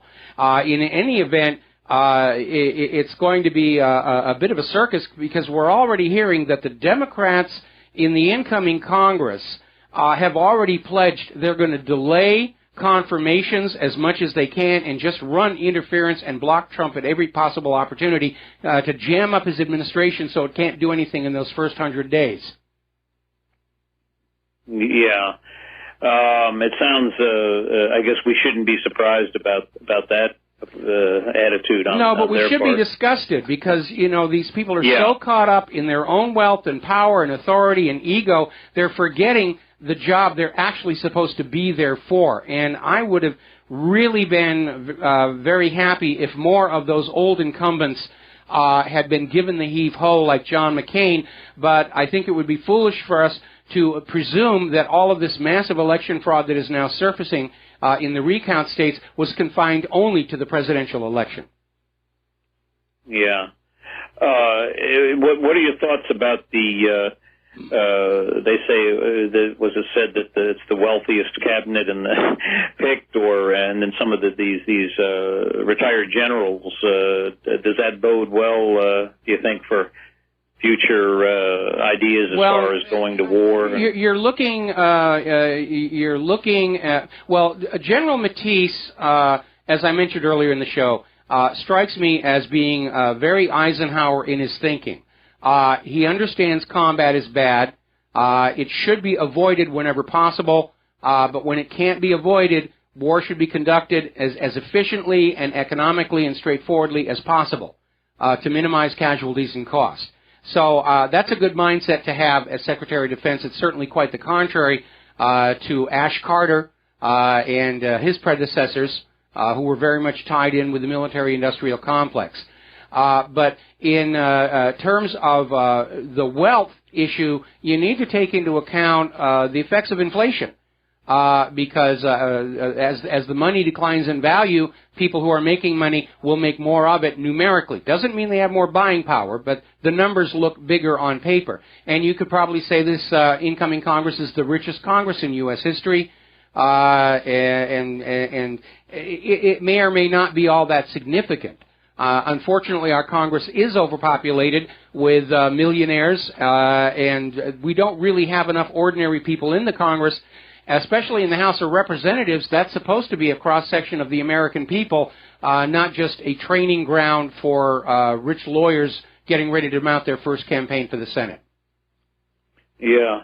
I was wondering if you could just mention something about about this other issue. I'd heard that originally the idea for the Congress, I'm assuming both houses, was to just meet, once or twice a year and take care of certain business and then go back home. Is that accurate? That's very, very accurate. When the Founding Fathers set up the United States of America, and before I finish this answer, let's take a second to do a shout-out to our on-air affiliates who are rejoining our network. When the United States began, the states had all the power and authority over their own territory, and the central federal government was limited to arbitrating between the states. And Congress, because their role was very limited, only met a couple of times a year because everybody who was in the government had day jobs. There was no permanent full-time ruling body whatsoever, except perhaps for the president himself. But everybody else, they had day jobs. They had businesses to take care of. Serving in the Congress was an honor that was part-time. And over the time, unfortunately, it's become this permanent ruling body over all of us. But you're absolutely right. Originally, Congress was just supposed to meet a couple of times a year because their power and authority was limited to resolving disputes between the states who had the real authority. Now, the makeup of Congress, the House and the Senate, is derived from the British Parliament, the House of Commons, and the House of Nobles. And it's meant to strike a balance between the wealthy, the landowners, and the ordinary people. And the same thing is true here in the United States. The senators represent the wealth and power, or originally represented the wealth and power of the states. Originally, the senators were appointed by the states to represent the states' interests in Congress. And unfortunately, I think it was the 16th Amendment that turned the senators into an elected office elected by the people, and this was part of the hamstringing and weakening of the state governments to bring them subordinate to the federal government. But originally, the senators were appointed by the state governments to represent the state's interest, and that's why there's only two per state. Primary senator, senior senator, and a backup just in case. The House of Representatives, of course, is apportioned on population, to represent the ordinary common people so that a balance was struck between these various competing needs and issues. I was wondering, do you think that if somehow that could ever be gone back to something like that, would that help the states to exert more authority, say, over these cities that are rebelling, the sanctuary cities? I'm thinking of in particular. Absolutely, things like that. Absolutely. On the original model of the United States of America, Arizona would not have been questioned about saying, we're going to enforce our border, our southern border with Mexico. It's up to us. It's our state. I think if we were to go back to the original model of the senators being appointed by the state governments, the fact of the matter is Washington, D.C. needs to be dragged back to its original constitution limits. The people who are there now obviously don't want that to happen. Power is addicting as much as money is. But we've definitely gone way too far in the direction of a strong central government. And again, I see a lot of parallels between what the U.S. is going through right now and what the Soviet Union was going through immediately preceding its collapse, including this nonsensical war between the corporate media and the independent media. Wow. Okay, well, I appreciate your comments, and I had a couple, as I say, questions. I was trying to mention those to see if those were accurate things that I'd heard. Well, I think the founding fathers, if they got in a time machine and came and saw what the U.S. has grown into, they would be appalled, especially Thomas Jefferson. Yeah, I believe it. Okay. Well, thank you very much.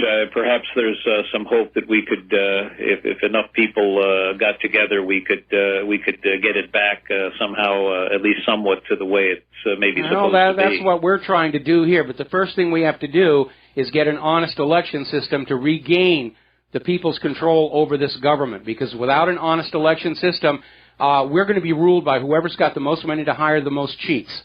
And Trump's ability to generate a landslide that overcame the election fraud is a once-in-a-lifetime event. We're never going to see that happen again in our lifetime. Thanks an awful lot, Steve. We're going to let you go. Switch over to Bob in Las Vegas. Aloha, Bob. Welcome to the show. What's on your mind? Yeah, hi, Mike. We've been discussing the Electoral College and all these, there haven't been many, but some of these Electoral College voters saying they're going to vote for another candidate, a third candidate, or for possibly Hillary.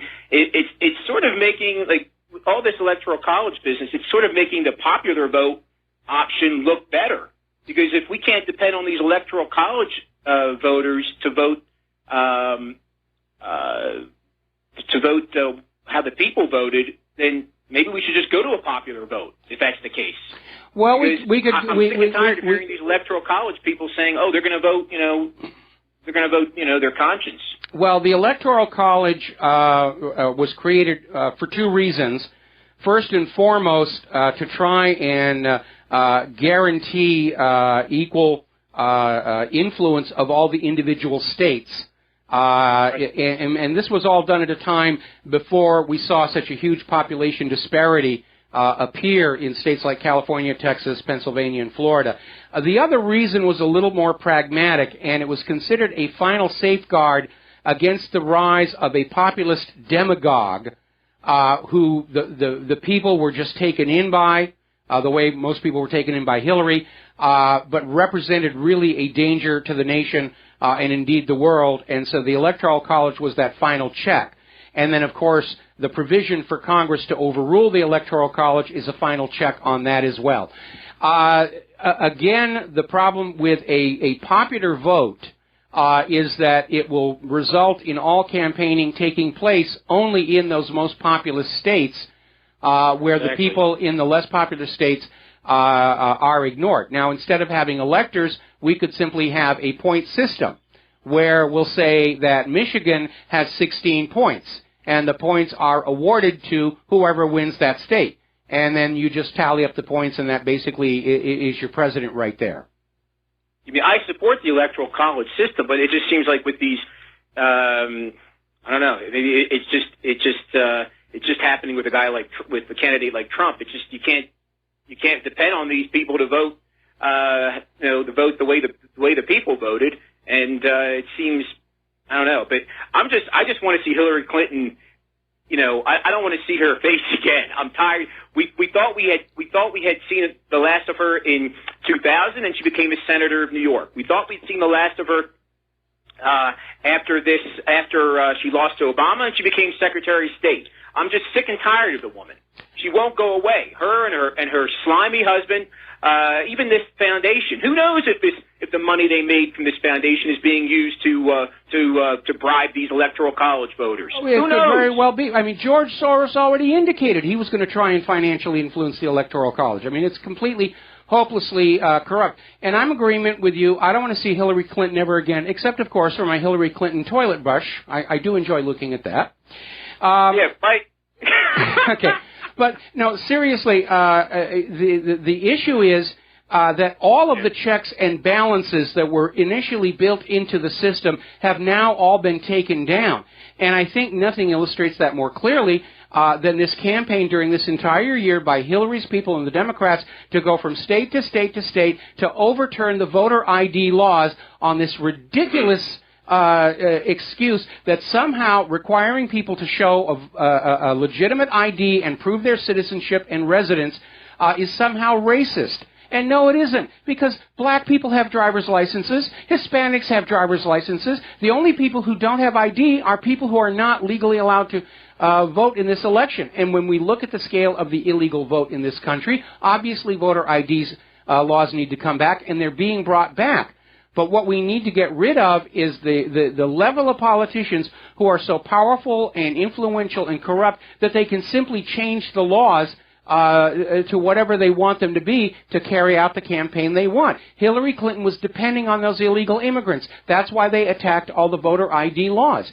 And there were way too many liberal judges who just went along with a wink and a nod saying, yeah, okay, well, if letting the illegals vote is the only way we can keep our grip on power, then we're cool with that. Remember what James C. Fox said in Sullivan versus United States about how judges routinely will go along with things that are actually illegal, but they just say, well, it's okay. We've been doing it this way for a while, so, who really cares if, this or that amendment didn't actually get ratified? We're just going to go on pretending like it was. He actually admitted that in a court document. No, I mean, it's becoming a third world country, as Paul Roberts said. Becoming? I believe it already has. I believe Yeah. it already has. I travel a lot. And I'm glad you mentioned that story about United and the overhead compartment. If they do that, I will never fly United again. Period. Absolutely. But I've spoken to my friends. I have a good friend in Costa Rica, and I told her about this voter ID and how some states say, people say it's a suppressing of the vote. She couldn't believe it. She was shocked. She said, wow, because she's actually looking to move to the U.S., and I kept telling her, you're crazy, stay in Costa Rica. But, Mike, I go to Russia a lot, too, and I know you were brave enough to wear that Hillary for Prison shirt in Hawaii.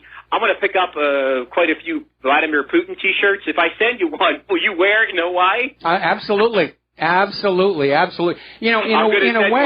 a way, I'm kind of... And to Claire. And she'll wear it, too. In a way, I'm kind of sorry the Washington Post has now come on out and admitted that story that we're a Russian propaganda outlet may have been fake here, because I was hoping to get a Russian passport out of it, the way Paul Craig Roberts is trying to do, but darn it now, that's not going to happen. Okay. Well, I'm going to pick up quite a few T-shirts for my friends here, and I'll send you and Claire each a T-shirt so you guys can wear it in Hawaii and piss off those liberals out there. I love it. Thank you very much for that, Bob. Right, thanks a lot. We're going to let you go and switch over to Carrie in California. Aloha. Welcome to the show. What's on your mind? Hey, Mike. Tell that guy to give me a poop T-shirt too. I've already hung up on him. Sorry about that. You can probably buy them online, I'm sure. Probably. But I just wanted to say something about Trump's cabinet. The guy before him talked about the Secretary of Treasury, and I'm behind that comment.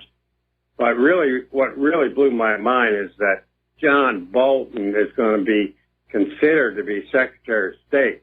the ultimate neocon useful goal. Oh boy! You know, I got to be very honest. I got to be very honest. I'm not happy with some of Donald Trump's nominees. I understand he's repaying favors of his major financial supporters for the campaign. But again, I maintain Donald Trump at his worst is still a heck of a lot better than Hillary Clinton at her best. Well, maybe, you know, he didn't want to appoint John Bolton in the beginning. He just threw him in there just for a little, you know, chaff to satisfy some people, and he's not going to pick them. Well, I think that was also behind the Mitt Romney thing, where he went to dinner with Mitt Romney, and everybody's saying, oh, Romney beat this and that, and Trump's obviously moving away from him and from Rudy Giuliani, and it could very well be that, Trump is denying this, of course, but it may be that Trump was just kind of teasing Romney with the possibility and then dumped him, for Romney's refusing to support him during the campaign. So who knows what's going on? I'm still disappointed I wasn't appointed head of NASA, because I had a plan, that was absolutely going to bring back our high-tech civilian incubator, along with making the ground crews dress up like apes for all the returning astronauts. So, Gary, we're going to let you go. The music. Yeah, we got to let you go. Bye. Commercials. We'll be right back. And aloha, America. Welcome back to the show here. We're going to take another phone call from Dorothy in Pennsylvania. Aloha, Dorothy. Welcome to the show. What's on your mind? Aloha. I have a quick question. Thank you for taking my call, and I can take the answer off the phone, off the air, on the air. What is the main idea behind Scientology?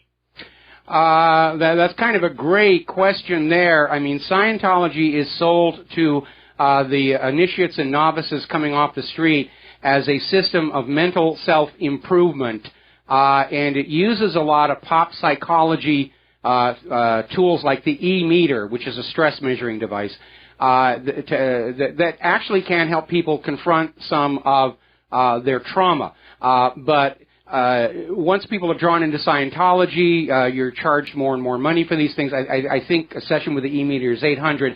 And courts around the world have ruled repeatedly that it is a for-profit corporation. Here in the United States, there was a very prolonged battle with the IRS, and the Church of Scientology succeeded in getting tax-exempt status. But it really is a religion, and for the longest time, only the people at the very top were allowed the innermost secrets of Scientology, which turned out to be this yarn that L. Ron Hubbard created. Because remember, before he started the church, he was a science fiction writer. In fact, he started Scientology as a bet with another science fiction writer, Robert Heinlein, that he could just invent a religion out of thin air and get rich, and obviously Heinlein lost. But the story at the heart of Scientology was leaked out by some of the people who've had enough of this thing. And the story is there used to be this galactic overlord called Xenu, who makes the evil emperor of Star Wars look like a really nice guy that you would have over for a game of cribbage. And he basically condemned a whole bunch of these Thetans to death here on Earth. He brought them to Earth and dumped them into volcanoes, and because boiling lava wasn't enough, he dropped nuclear bombs on them as well. And the spirits of the Thetans are now wandering the planet, adhering to the minds of human beings. And as long as you have a Thetan in you, you're going to have suffering and pain and trauma. And what Scientology offers to sell you for a small fee is that they will get the Thetans out of your body. That's basically it in a nutshell. May I ask, because you referenced Scientology with liberalism, what is the connection? Well, the connection wasn't the belief system, but the methodology and the behavior of a cult organization system. I mean, obviously, if you look at Jim Jones and what happened down at Jonestown, he wasn't talking about Xenu, but the mass manipulation and the psychology of the followers is basically the same. The belief that you are automatically superior to everybody around you because you are part of the cult. The belief that anything that you do is making the earth a better place, and therefore anything you might do is fully justified, even if it includes harassing people, threatening people, beating them up, breaking into the FBI and stealing documents critical of Scientology, that kind of a thing. So the parallel between basically it's how cults have always operated throughout history in terms of the mindset imposed on the cult's adherents, whether it was the Nazis' belief in the master race, Scientologists' belief that they are automatically superior to non-Scientologists, liberals' belief that they are superior, at least intellectually, to everybody else around them.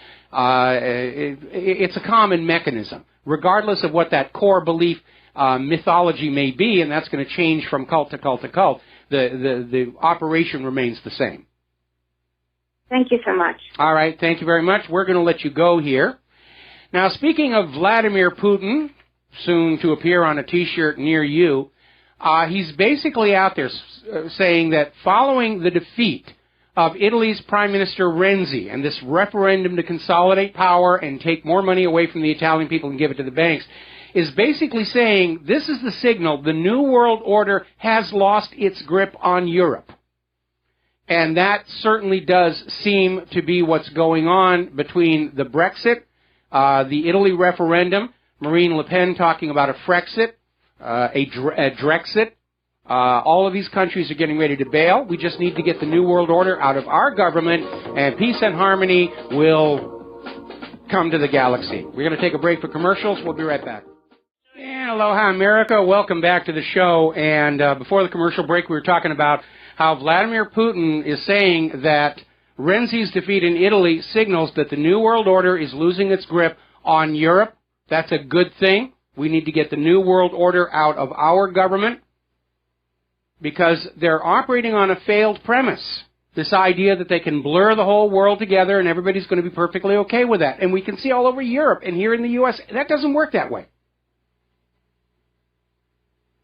Bill Gates has another point of view, of course. He says humanity badly needs a one-world government that will force you all to use Windows 10 and Windows 11, and it's going to tackle climate change. Talk about liberals living in a fantasy world. They really, really are. I believe, therefore it must be true.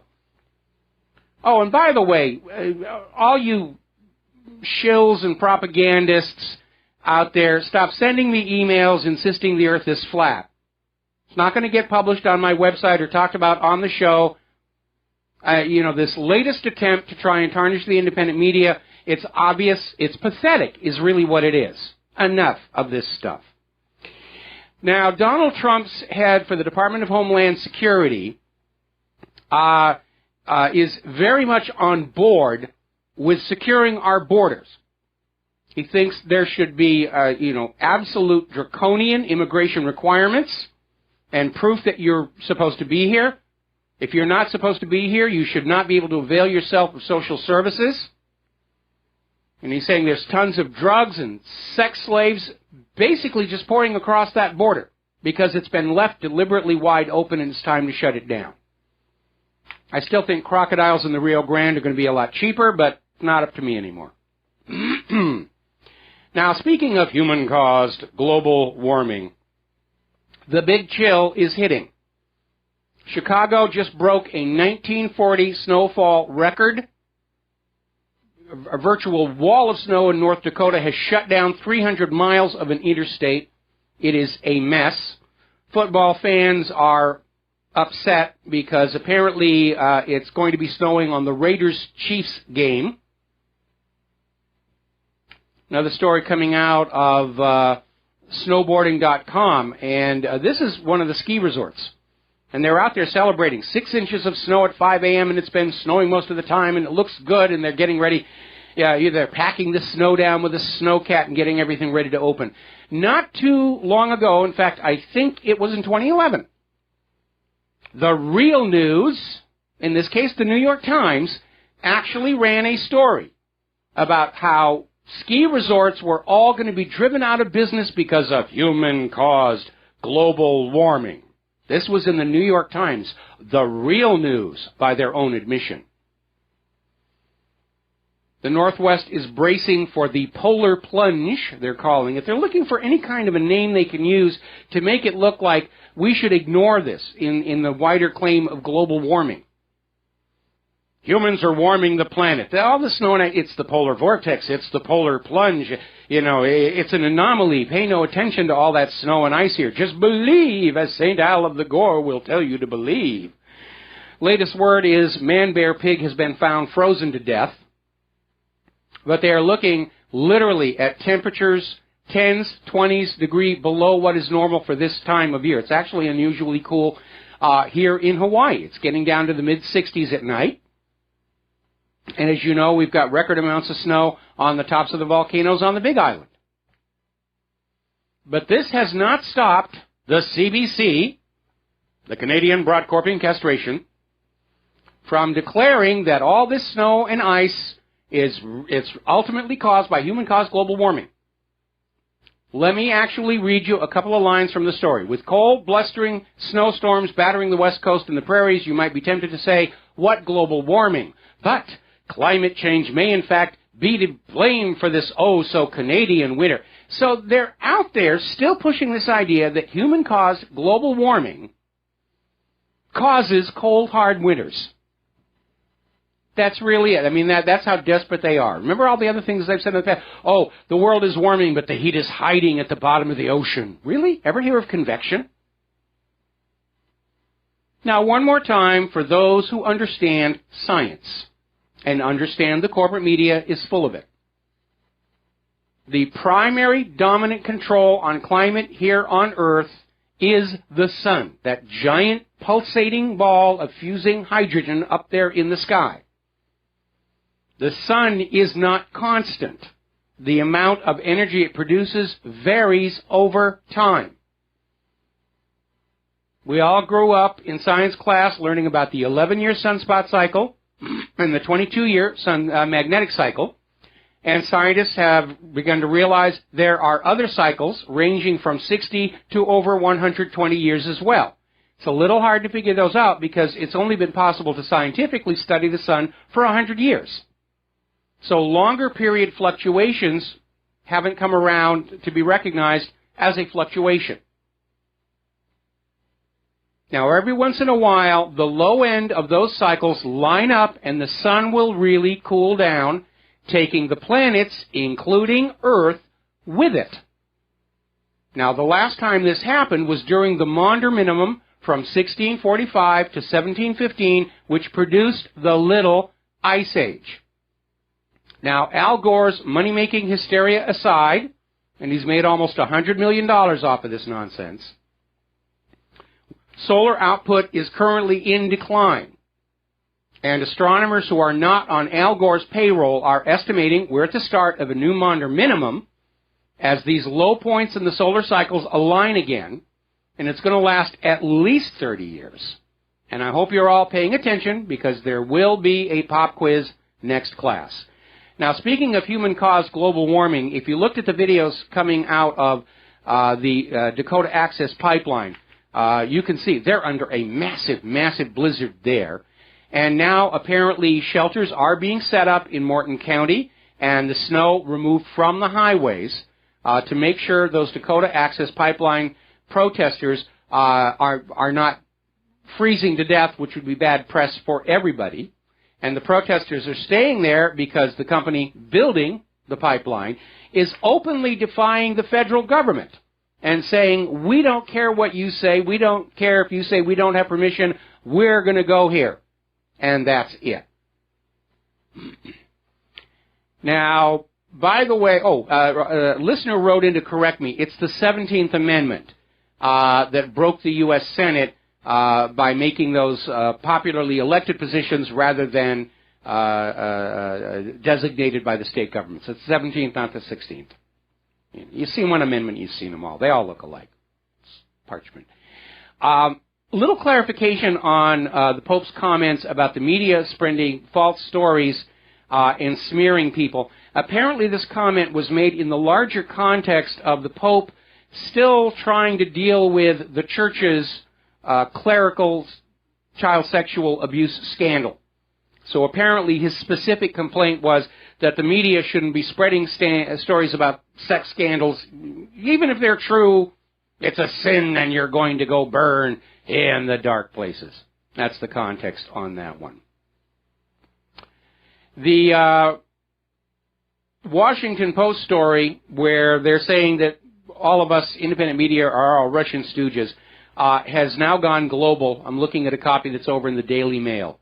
It's a huge black eye for the Washington Post, which they deserve. They did it to themselves. They went to a website whose ownership is deliberately concealed, took a list that was assembled apparently just on the basis of whoever linked to a Russia Today story, and ran it as a story with no verification behind it at all. Violated every basic fundamental principle of good journalism. But then, of course, that's what the corporate media is designed to do.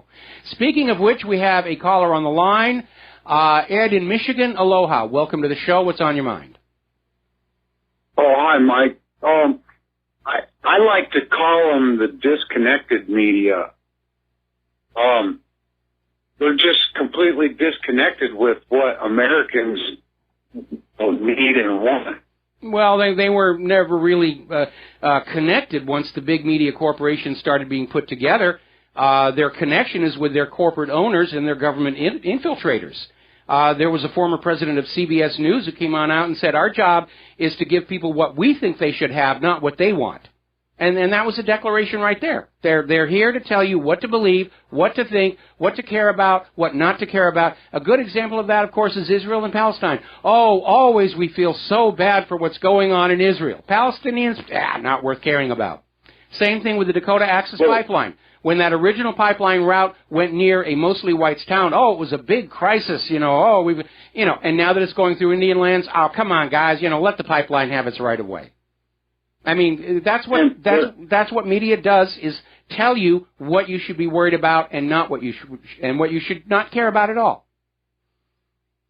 But most of the people that have the time to watch a lot of those shows, like The View and Fox and Friends and a lot of the morning news, is they're not working. I mean, a lot of if you've got the time to spend watching that kind of mind-bending thing that they've got going on, and then they're just completely disconnected with the whole situation. No. They're not disconnected. They're exploiting it. They're pandering, to their audience. Their audience doesn't want to think it's their own fault where they are. Nobody's going to say it's Wall Street and the federal government the reason that we're all struggling in poverty. So they're going to say it's the patriarchy. You get that from The View. Back in the 1990s, during the heyday of Oprah Winfrey and these other hosts that were always out there at the forefront of the feminist thing, their show was being watched by women at home who were ironing, and feeling very frustrated with life, and they pandered to that because that's what builds viewership numbers and advertising revenues. They're not interested in what's good for you. They're interested in whatever maximizes the profits to their TV show. The View, panders to frustrated women in this age and gives them a target to blame. Oh, it's the evil male patriarch. It's Donald Trump. It's all this and it's all that. Anybody who doesn't toe that line gets kicked off the show. Right. It's amazing. It just is. Well, that's all I have for tonight. All right. Well, thank you very much. We're going to let you go here. And, that's kind of an interesting story. Now then, over in Great Britain, they have started having the same problem happen that we're seeing in the U.S., where a company will come on in and they will acquire the exclusive marketing rights to a medication and then crank the price up by an insane, obscene amount to gouge those patients who need the medication or their insurance companies and providers. And over in Great Britain, Pfizer and Flynn Pharmaceutical have been fined by the government for hiking up the price of epinephrine by 2,600%. And what it was is they took the drug and they gave it a new name and a new ad campaign, and they put it out on the market with this huge price increase. And a lot of people buying it thought they were getting a new, improved drug that justified the price increase, and they didn't. It's all about the money. And you need to recognize the mindset of the ruling elite. We, ordinary people, just exist to generate profit for them however possible. Going back to yesterday, we were talking about carrageenan in dairy products. Has zero nutritional value. It's added as a thickener to make it look like whatever you're buying from the dairy company it hasn't been watered down. And it's a serious bowel irritant. It's even been linked to cancer. And the FDA lets them go on selling it. And if you are using products with carrageenan and you get, for example, one of the things it can cause is ulcerative colitis, and you go to the doctor, what's the doctor going to do? Tell you to stop using carrageenan? No, they're going to sell you a pill, a tonic, suppositories, whatever. It's all about maximizing profit. And the utter disdain and lack of respect by these corporate executives and money junkies toward ordinary people is staggering. The entire medical industrial complex business model requires us to be constantly chronically ill. And by the way, U.S. life expectancy is now in decline. It had climbed a little bit since 1993. It was in decline back in 1993, before 1993. It was climbing. Now it's in decline again. Because health problems in this country are getting worse. Why? Because of toxic food additives and a medical industrial complex that sees treatment as far more profitable than prevention or cures. Nobody wants a cure for anything. If you come in, if I'm a doctor, and I'm not a doctor, but I played one once in a movie, if you come on into my office and I cure you of whatever you've got, you are gone, and I never see you again. The revenue stream stops. If you come into my office and I treat your symptoms and make you feel better, but you still have whatever's wrong with you, you'll be back the next month, and the month after that, and the month after that, and the month after that. The revenue stream is guaranteed. That's the business model. Remember that one doctor got sent to prison for 40 years because he was telling perfectly healthy people they had cancer. So he could sell them radiation and chemotherapy treatments, and he was billing Medicare for a lot of this. That's why they finally caught up with him. It's all about the money. And I want to reiterate something because I get all this email from people saying, oh, you just hate rich people because you're jealous and you're not one of them. I have no objection to people who want to be rich. It's how they do it. People like George Lucas, Steve Jobs, James Cameron, they got very, very wealthy by producing something, movies, entertainments, computers that we wanted. And we trade them our money for what they have created, and they became rich, and that is how it's supposed to work. That's capitalism.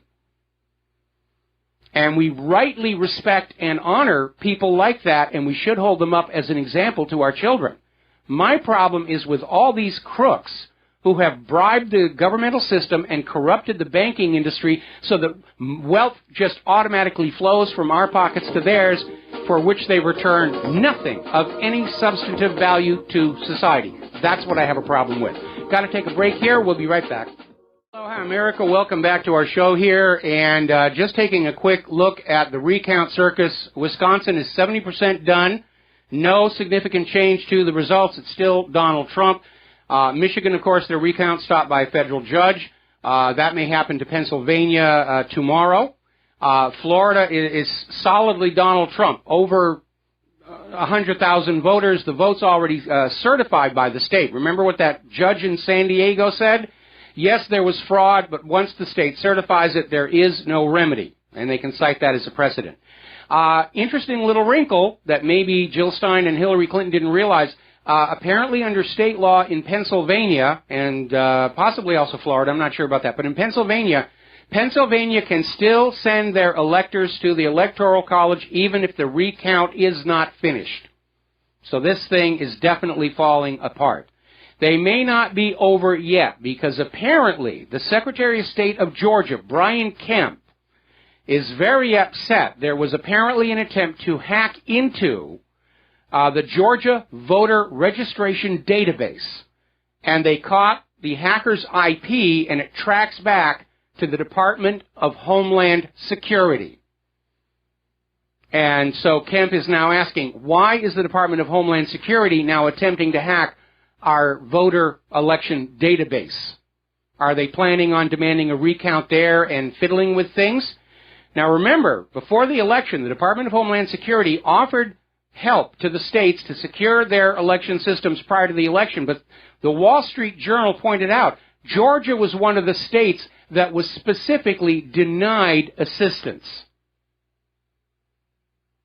So we're looking at massive election fraud from within the government itself, the Department of Homeland Security. Talk about being at war with the establishment. Okay, real quick before we run out of time on the show. Remember that Samsung Galaxy Note 7, the ones that started exploding, and then Samsung put out a software patch that prevented the phone from recharging fully, which was a patch, and ultimately Samsung recalled the Galaxy Note 7 phone. And a lot of people have sent the phones in for replacement or refund. If you have not, you must do so now, because Samsung, starting next week, is going to be sending out electronic messages to all the Galaxy Note 7 phones in the U.S. that will permanently brick them, turn them off, disable them. They won't do anything at all. That will be it. So they want everybody to get those very dangerous exploding phones back into Samsung as quickly as they can. Now, one of the corporate media attacks against the independent media is going to an independent media website. You're risking malware because the criminals hang out on our websites, and yes, they do, and we try and be vigilant and stop them. But it's not really a problem confined to the independent media because apparently there was a 2-year-long, highly sophisticated malvertising campaign that hit some of the most popular corporate news sites in Great Britain, Australia, and Canada, including Channel 9, Sky News, and the Microsoft Network. Oddly enough, the United States was ignored by the malware. Maybe it was the NSA. All right, there's the music. Time for me to get out of here. We'll be back tomorrow, Friday, with the lovely Lady Claire. So have a good evening. Stay warm, stay safe, stay skeptical, stay informed. Aloha, America.